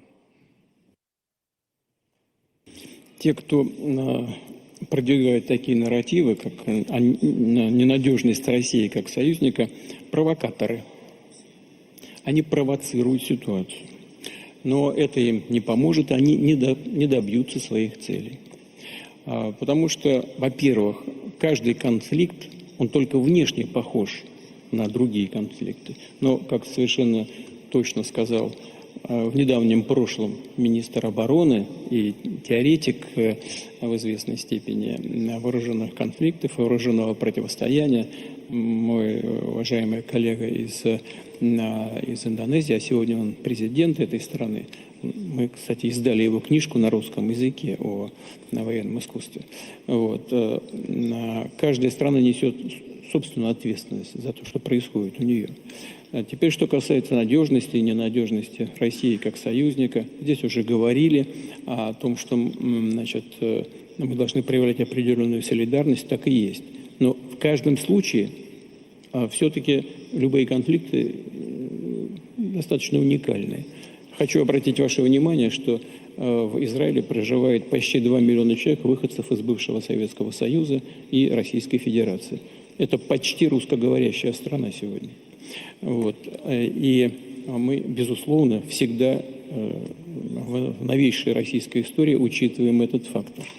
Это первое. Второе. У нас традиционно сложились очень добрые, доверительные, дружеские и союзнические отношения с арабским и исламским миром.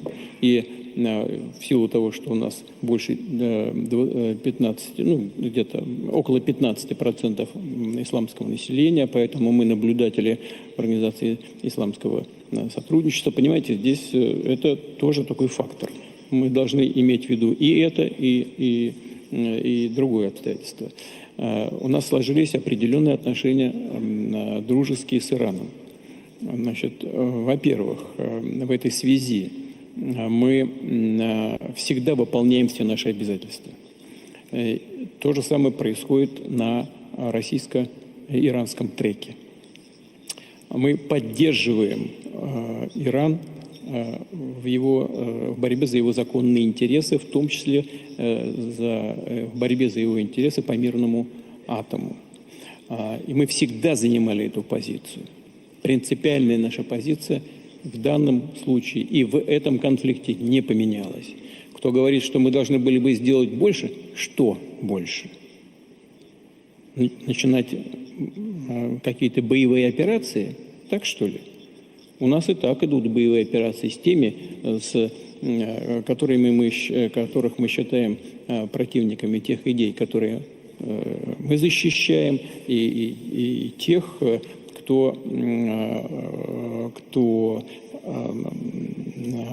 кто создает угрозы для Российской Федерации. А это в основе своей, в принципе, одни и те же силы, что в Иране, что в российском случае, там где-то подальше, в тылу, за спиной. Значит, но это даже не те, кто на линии боевого соприкосновения находится. Но у нас есть определенные обязательства, и мы защищаем право Ирана на мирный атом. И не на словах, а на деле. Что это значит? Мы, несмотря на всю сложность ситуации вокруг Ирана, построили атомный реактор в Иране, в Бушире.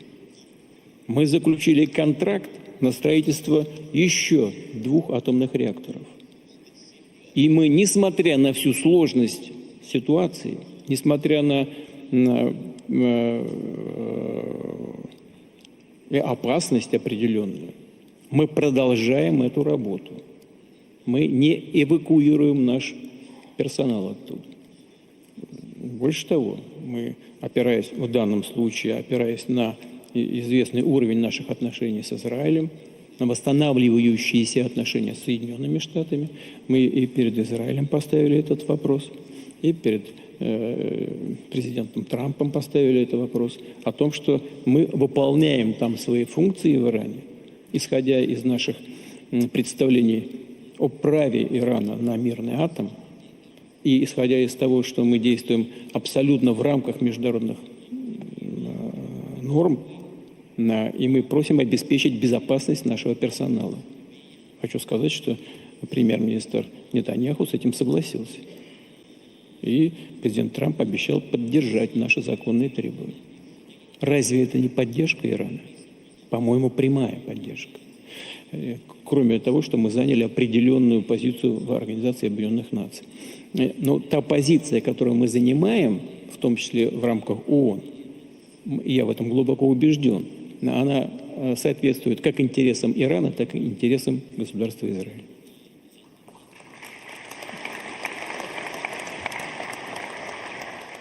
I would say probably enough with geopolitics. One more question before we move to economy and other issues about AI and... Sorry? Так мы с вами до утра будем здесь дискутировать.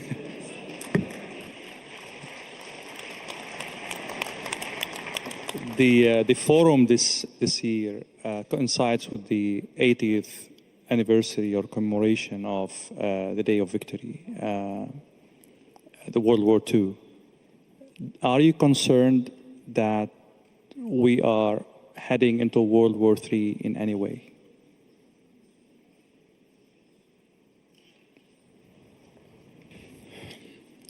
Беспокоит. Говорю без всякой иронии, без шуток. Конечно,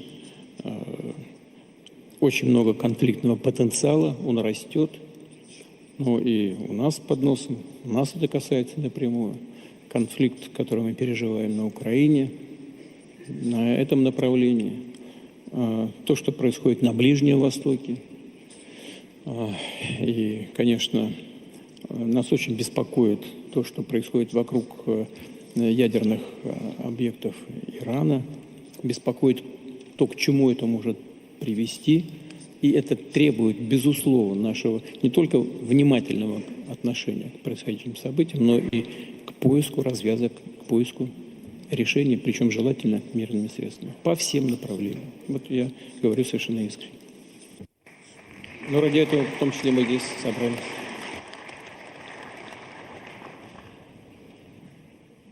Vice Premier, back to you. We'll talk more about economic endeavors now. It concerns you more than anything else, as we agreed before this panel. Sanctions are not only in the realm of politics or military, or it's some countries are even militarizing education, militarizing technology, innovation research.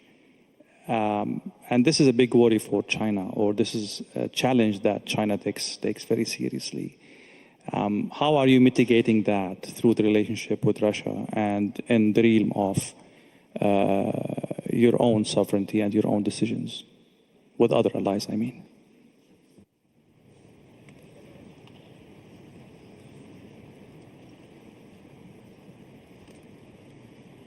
感谢您的提问。放眼这个世界，科技教育对人类文明进步所发挥的作用是前所未有的。但是大家可以想一想，所有的这些文明进步，哪一项离得开不同的国家、不同的民族人民之间的相互的交流互鉴？所以科技的交流、教育的交流是推动人类文明进步的不可或缺的重要因素。正像您刚才所讲这段时间实际上也不是当前了，几年7、8年前就开始了。有一些国家在这方面采取了许多霸道霸凌的手法，甚至阻碍全球的国与国之间的科技交流、人文交流、教育合作。这样的倒行逆施最终一定会严重的阻碍人类文明进步、社会的可持续发展。当然，我们也很高兴地看到，中俄之间的科技交流正在不断地发展，蒸蒸日上。这个可以讲，合作是走在世界的前列。在教育方面，各级各类的教育合作、双向互派留学生、互设语言课程，都已经达到了极高的水平。我们两国有800所大学，参与了共建15个种类的同类大学联盟。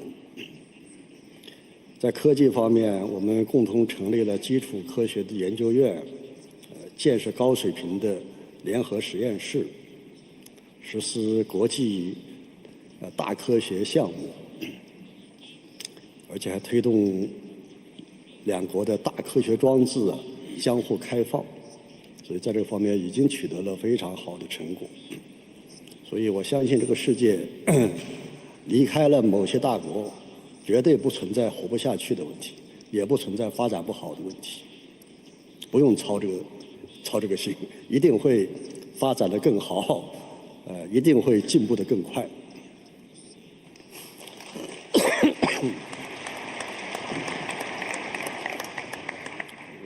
中国的实践，这些年的实践已经表明，哪里受到的打压强烈，越强烈，哪里的发展将会进步会越快。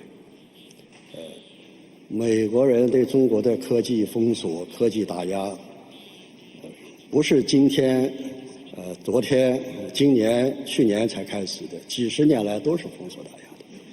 可是他所有封锁打压的领域，我们都实现了自立自强。今天的封锁打压也同样会为明天中国的科技自立自强创造更好的动力和条件。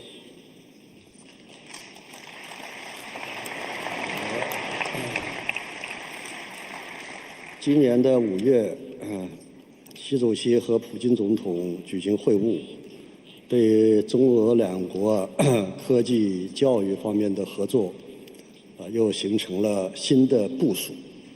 我相信，随着这些部署的落实，中俄合作的规模会继续的扩大，合作的领域会进一步的拓展，特别是在人工智能、低碳技术、生物技术、先进材料、航空航天这些高科技领域的合作，一定会取得突飞猛进的进步。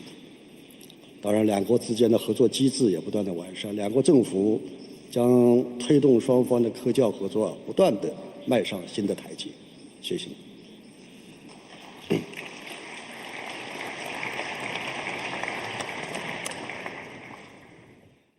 Mr. Putin, I listened very carefully to your speech, and you mentioned investments, but it wasn't that clear about foreign direct investments. Where does Russia stand on that? Where do you stand on that? Do you still care about foreign direct investments? You see that as an opportunity, as a burden? I mean, help us understand where Russia stands in this regard.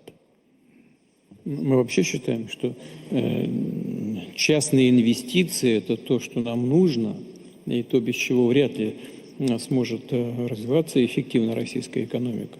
И это в полной мере касается и иностранных инвестиций. Мы же наших инвесторов, которые раньше работали на протяжении достаточно длительного времени, мы из России не эвакуировали, никого отсюда не изгоняли. Многие инвесторы сами ушли с большими потерями, но наша политика в этом смысле не претерпела никаких изменений. Да, в принципе, инвестиционный потенциал у наших эконом-операторов достаточно большой, но, безусловно, мы приветствуем любые иностранные инвестиции. У нас сейчас инвестиции в основной капитал, в первом квартале текущего года 8,7%. Я знаю, что здесь происходили на площадках форума дискуссии на этот счет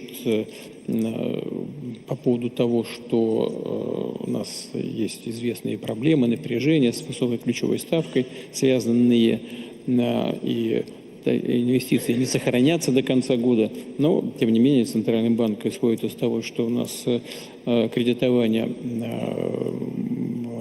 реального сектора где-то сохранится на уровне 10-11% по результатам года. Посмотрим, как это будет. Мне бы очень хотелось, чтобы так оно на самом деле и было.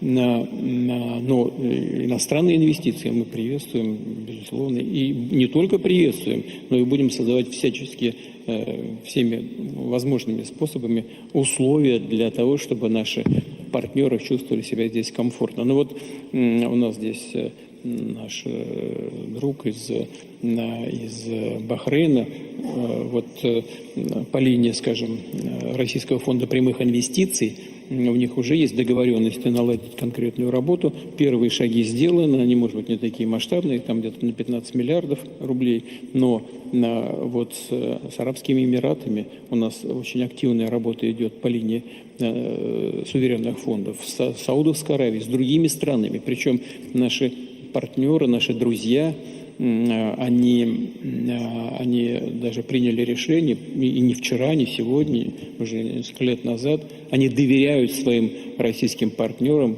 и просто автоматически, хочу это подчеркнуть, автоматически соинвестируют в те проекты, в которые вкладывает Российский фонд прямых инвестиций, 10%. Сразу, не спрашивая даже, что там дальше будет. Это знак высокого доверия. Мы этим очень дорожим. И потом они вкладываются больше. Ну вот с господином Дмитрием поговорить, он назовет окончательные цифры. Речь идет о многих миллиардах долларов. Можно и через другие источники, через другие инструменты это использовать. У нас практически ведь нет ограничений для сфер приложения усилий и капиталов для наших иностранных партнеров.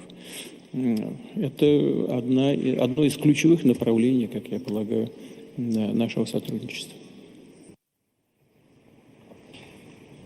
Having said that, there are two trends that I realized talking to Russian businessmen, either here or back in my country, UAE.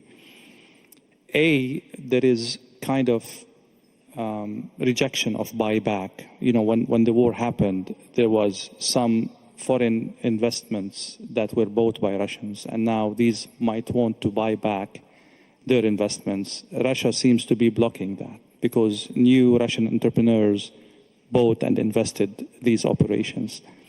The second trend that I realized is that people are a little bit worried about nationalization. There are some nationalization efforts taking place within Russia. I read about one of the airports being bought back or even taken by force of court from the Russian owners. So how do you see these two trends impacting the rebound of the Russian economy? Значит, национализация не может положительно влиять на рост российской экономики. Мы отдаем себе в этом отчет. Тот случай, о котором вы сказали, речь идет, насколько я понимаю, об аэропорте Домодедово в Москве. Так, простите за моветон, возня вокруг этого объекта идет уже давно. Не вчера возник этот спор между соответствующими структурами. Он идет много лет и в конце концов вылился в известное решение суда. И это ничего не имеет общего с национализацией. Национализация – это процесс, который прописан в законе.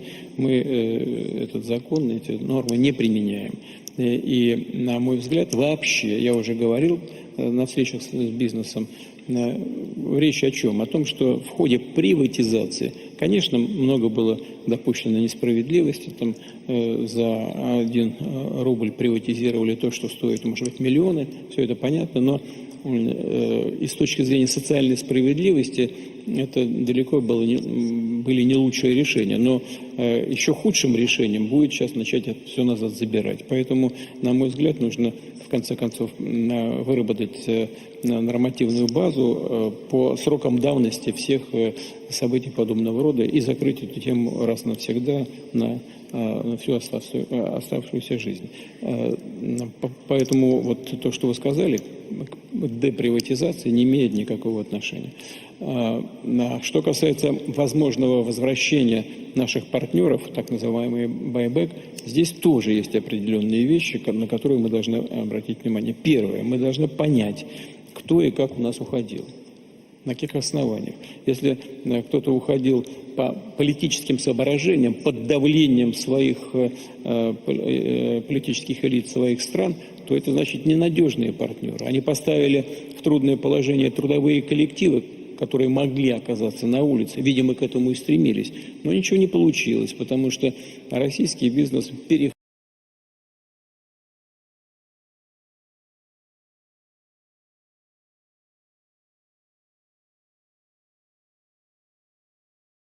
yang terkait itu sudah bertahun-tahun dan pada akhirnya itu keluar dengan keputusan pengadilan dan itu tidak memiliki hubungan dengan nasionalisasi. Itu nasionalisasi adalah proses yang ada dalam perundang-undangan dan kami tidak melakukan itu. Dan dalam hemat saya, sama sekali saya sudah mengatakan dalam dunia bisnis ini bahwa dalam rangka privatisasi tentu telah banyak dilakukan ketidakadilan. 1 rubel diprivatisasi. Все это понятно, но выполнять. Мы за то, чтобы отношения были надежными и стабильными. Но так не всегда происходило. Поэтому у правительства Российской Федерации есть поручения, они сейчас отработают это. И прошу депутатов парламента поддержать то, что будет выработано. Нам нужно будет все-таки принять решение в целом по возвращению тех иностранных компаний, которые хотят вернуться на наш рынок. Мы должны поддержать все, что нам выгодно.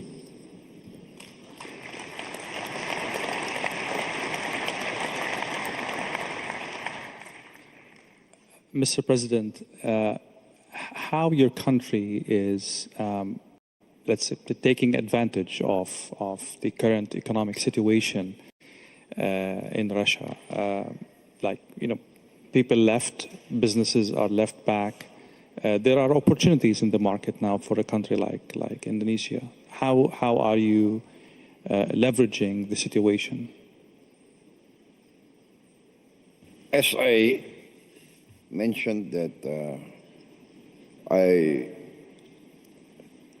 have had good relations with Russian business entities, business groups, but mostly I have to be very frank, they were interested and they are interested in coming into Indonesia. And because I think we have a lot of sectors that is still very, let us say, at the ground level, a lot of way to grow. And so basically it's mostly Russian groups that want to come to Indonesia. But before, our groups have joint ventures with Russian groups in commodities trading, oil and gas.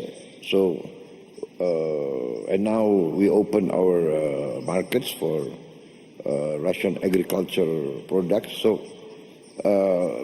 I think it's not that we're going to take advantage, but we are going to look for all opportunities, because we have also been given a very heavy dose of tariffs from everybody knows, right, from the American market. So we are forced now to look for new markets, Africa, Latin America, Eurasia. We are just concluded. We are in the process of concluding a free trade agreement with the Eurasian Union. So European Union, of course. So it's a matter of, for us, it's a matter of diversity. But yes, we are confident. We have our strengths. We have our ability, and our relations also with China is very good and very strong. So it's not that we are optimistic, to say the least. Thank you.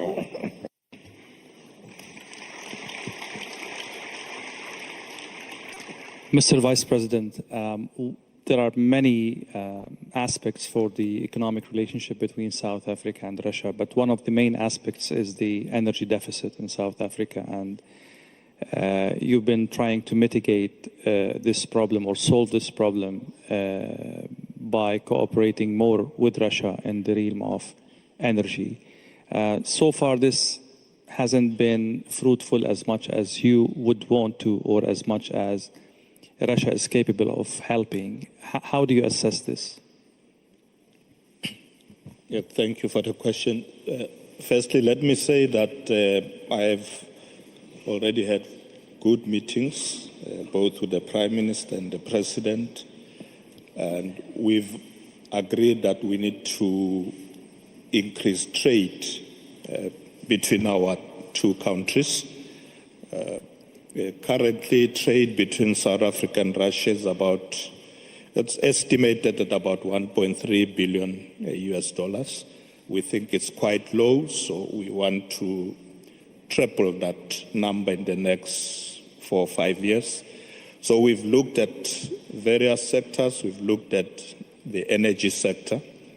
Russia is having a lot of good technologies in that space. We're looking at solar, gas, nuclear, and already our ministers are talking about the details.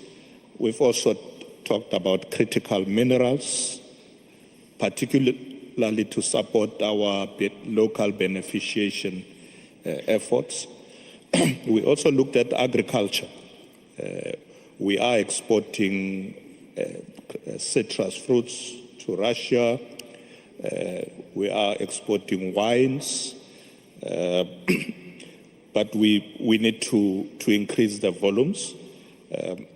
We have what we call South Africa-Russia Business Council. They are also making deals on what to import from Russia. One of the business people was telling me yesterday he has just signed a deal to import Russian vodka to South Africa and obviously to the African continent. So the work has started. We all agree that we need to do more. We need to increase trade between our two countries. all what we have to do as well is to also cut the red tape. You know, some of the business people were talking about the bottlenecks, things that make it difficult for them to be able to trade with their partners in South Africa, the issue of the financial situation, the currency, which our Reserve Bank is looking at, so that we make it easy for business people to do business.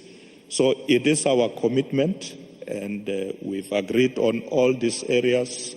And as we speak, the ministers are already working on the details, including issues like water as well. They are also dealing with that, infrastructure, issues of railways, locomotives, signaling. Really, a lot of work is now happening. We're going to see trade increasing between South Africa and Russia. We have started. Thank you.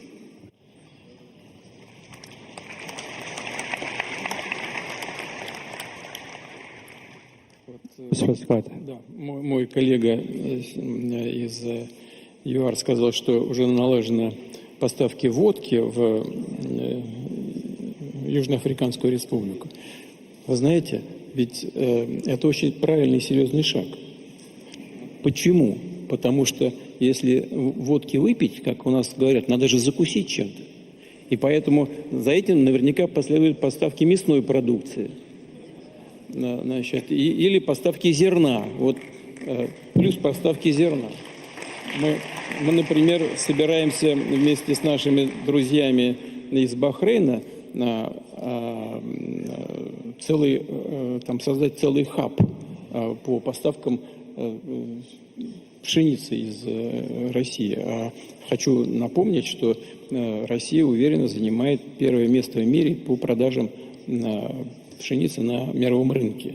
И в этом заинтересованы очень многие страны арабского мира. Вот в этом направлении шаг за шагом мы будем двигаться. Что касается энергетики, то действительно у нас здесь много возможностей по этому направлению, включая атомную энергетику. В этой связи напомню, что компания «Росатом» является безусловным лидером в мире по развитию атомной энергетики и строит, по-моему, 22 блока в мире. 22. Это самый большой показатель, значительно опережающий всех наших конкурентов, и из Соединенных Штатов, и из Японии и так далее. Вот. Мы рассматриваем такую возможность по совместной работе и в других странах-партнерах, в том числе и в ЮАР. Поэтому здесь действительно много хороших и перспективных направлений. Я уже не говорю про углеводороды, это само собой разумеется.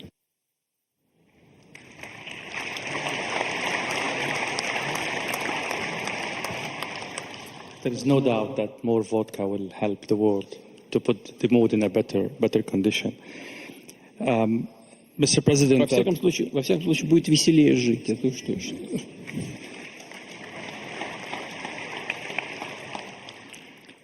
I will go back to the tensions in the Middle East, not from a geopolitical perspective, but from an oil-related aspect, which is the supply shocks expected in the market due to the Iran-Israeli war taking place. Can Russia step in, or your capacity is constrained by sanctions and limitations?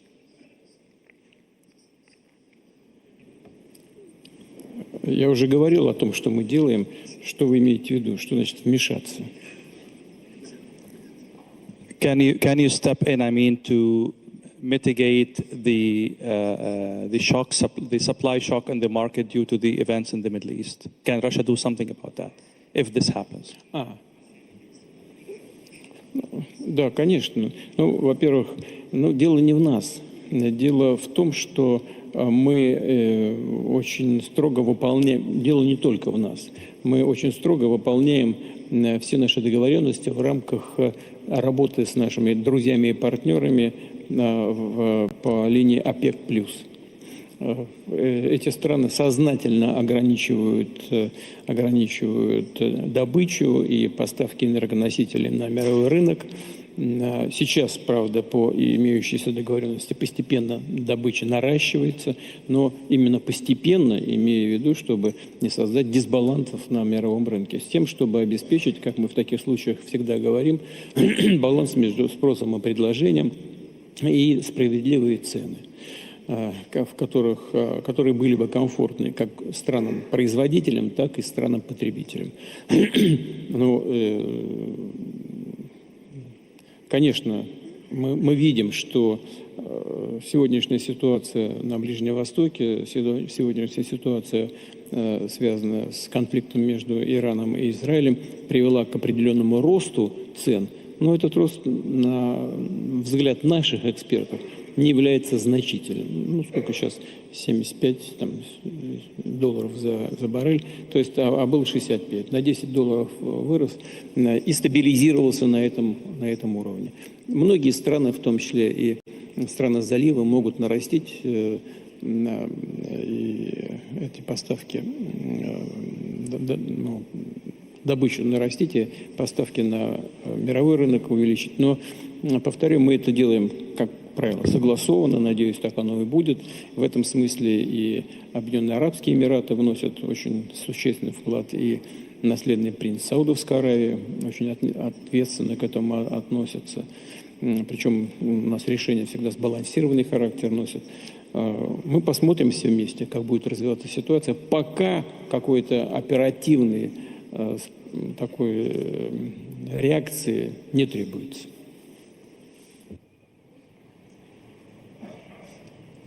The latest sanctions on Russia aimed at the so-called shadow fleet, how this will impact the supply to Asia and other places in Africa, how it will impact Russia, how it will impact your friends as well. Вы знаете, дело в том, что наши недоброжелатели, они изыскивают постоянно какие-то способы нанесения нам экономического ущерба. И прежде всего сами от этого страдают. Но вот вы сейчас говорили только об энергоносителях. Наши эксперты посчитали, да и не наши тоже. Кстати, по-моему, Евростат тоже дает. Еврозона, допустим, ущерб еврозоны от отказа только на газ, по-моему, для них ущерб составил где-то около 200 миллиардов евро. 200 миллиардов евро они потеряли. Общий подъем цен происходит. Что касается теневого флота и так далее, вот наш китайский друг очень точно, на мой взгляд, сформулировал. Очень точно. Вот туда, куда кто-то пытается нанести какие-то удары, так, там мы становимся в конечном счете сильнее. Почему? Потому что мы всегда находим ответ и решение. Мы всегда находим ответ и решение. Вот говорили о тарифной политике, да? Но торговлю между США и Китаем приходится 20% мировой торговли. Ну, конечно, в современных условиях, когда задолженность, закредитованность растет, во всей мировой экономике 300% эта задолженность уже достигает. Конечно, все это сказывается на всех. И попытки нанести нам какой-то ущерб и урон, в том числе по так называемому теневому флоту, они тоже приведут к общим проблемам и прежде всего для тех, кто пытается нам, извините, нагадить. Потому что это скажется в конечном итоге на мировых ценах и отразится на тех странах, повторяю, которые пытаются это сделать. Потому что они потребители основные. Вот и все, к чему это придет. А мы рынки сбыта найдем.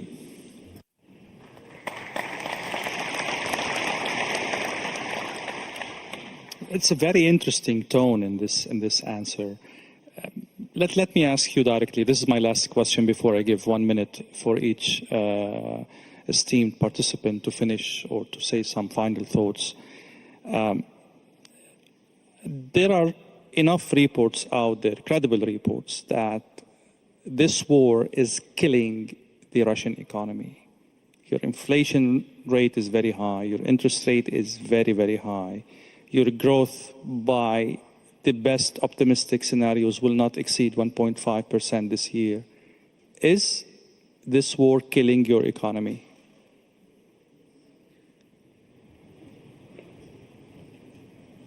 Во-первых, долг не растет. У нас один из самых низких в мире. Первое. Второе, что касается убийства российской экономики. Как в свое время известный писатель говорил, значит, слухи о моей смерти сильно преувеличены. Да? Вот в данном случае то же самое. Смотрите, у нас в позапрошлом году главный показатель — это же рост ВВП, темпа роста ВВП. В позапрошлом году рост ВВП России составил 4,1%, а в прошлом году 4,3%. Общий мировой рост, если мне память не изменяет, 3,3%, то есть мы росли выше мирового, среднемирового темпа. Соединенные Штаты росли темпом 2,8%, а еврозона вообще 0,9%. То есть очевидно, что Россия совершенно точно добивается хорошего темпа и прогресса. А если вычистить из этого все, что связано с углеводородами, то рост у нас будет еще значительнее. А какой? В позапрошлом году 7,2%, а в прошлом почти 5, 4,9%. Но это не самое главное. Это приятно, но это не самое главное. А что важнее? Меняется структура российской экономики. Вот это самое главное. И в структуре роста ВВП 43 с лишним процента – это не нефтегазовые отрасли. И даже не оборонные. Вот у нас значительная часть роста сосредоточена в основном промышленном секторе, даже не связанном напрямую с оборонкой. Я говорил это в своем выступлении. Вы знаете, что нас не может не радовать? Вот я считаю, что это вообще ключевая вещь.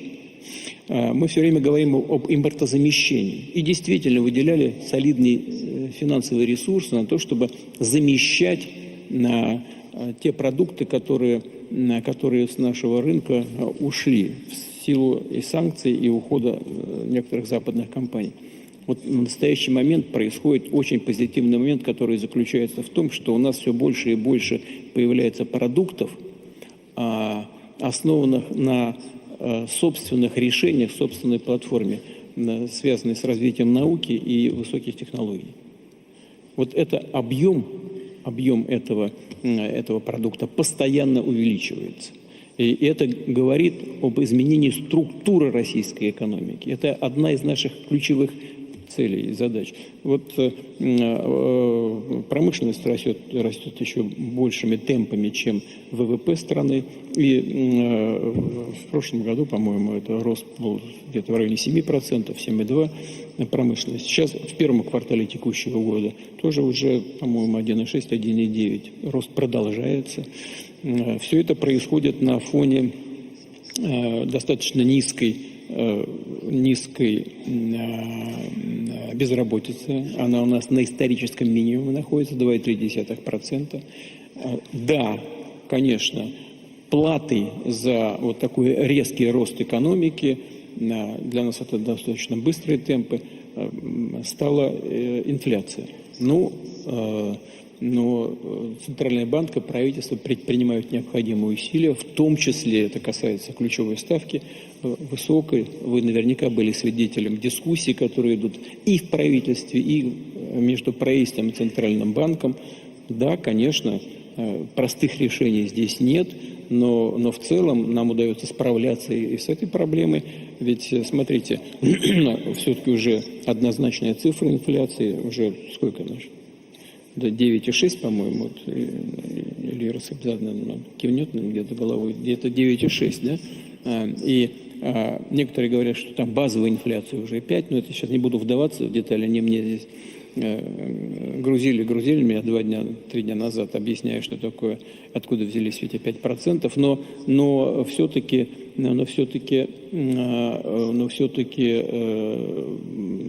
Банк России считает, что где-то по году мы выходим уже на 7-8. Я думаю, что это будет 7%. Надеюсь на это. Ну, соответствующим образом это значит, что меры, которые предпринимаются финансовыми властями России, они дают положительный результат. Есть вопросы, их много, которые мы должны решать. Вот руководитель Сбербанка улыбается, головой кивает, а ему чего не улыбаться? У него маржа 5,7%. А в западных основных финансовых институтах 3,7 максимум, понимаете? Это что же результат? Да, и в банковском секторе там есть на что нужно обратить особое внимание. Но в целом у нас ситуация устойчивая, надежная. Рассчитываю на то, что так оно и будет оставаться.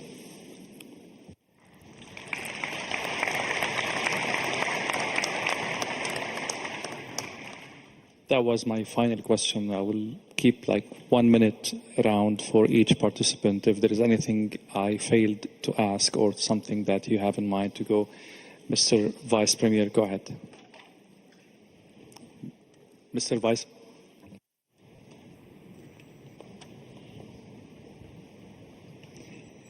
I'll move to you, Mr. President. I'd just like to thank President Putin and the organizers of this forum for this great opportunity. I think we've learned a lot from each other. Thank you very much.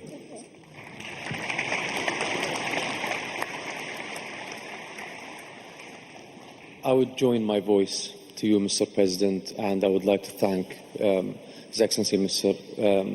Vladimir Putin, the President of Russia, for inviting us here to beautiful St. Petersburg, to listening to your wisdom and to listening and to share our thoughts with you all. So thank you very much.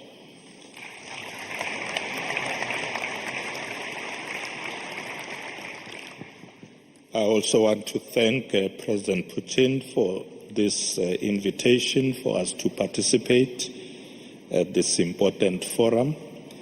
It is my first time in this beautiful city of St. Petersburg, and we've learned a lot from the other leaders, and we consider Russia and President Putin as our friend and ally, and we are looking forward to continue working with President Putin and the people of Russia. So I'm looking forward to coming back to St. Petersburg. Mr. President, I haven't had time to see this beautiful city. Maybe tomorrow I might have some time to go around, but I'm looking forward to coming back next year. Spasiba.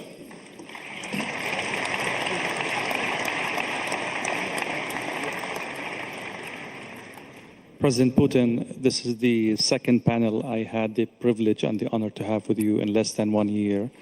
I can't be more privileged. Thank you so much. You've always tolerated my questions and, really a testament to your belief in open dialogue. Thank you so much, esteemed guests. Thank you.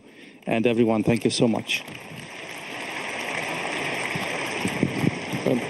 Дорогие друзья, коллеги, позвольте мне выразить слова благодарности нашему ведущему.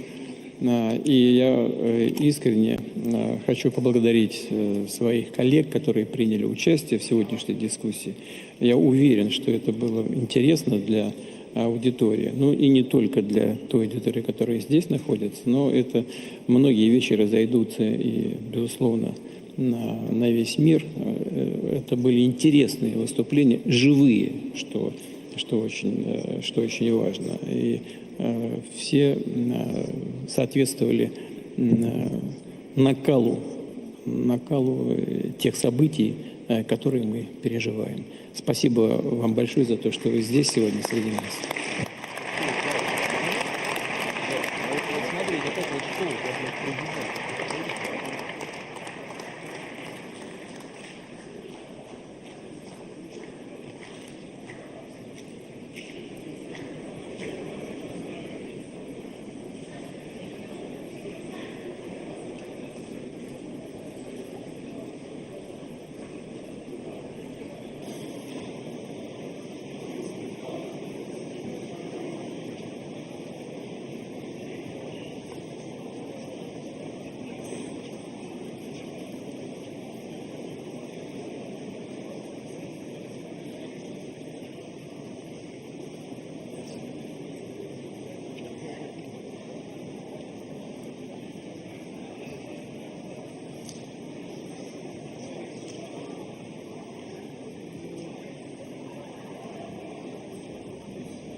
karunia yang diberikan oleh Yang Maha Kuasa kepada kita sungguh sangat besar dan sungguh sangat beragam. Namun tengah segala karunia tersebut, kita pun harus berani untuk menjadi bangsa yang berani, bangsa yang tidak takut tantangan, bangsa yang tidak takut rintangan, bangsa yang tidak takut ancaman.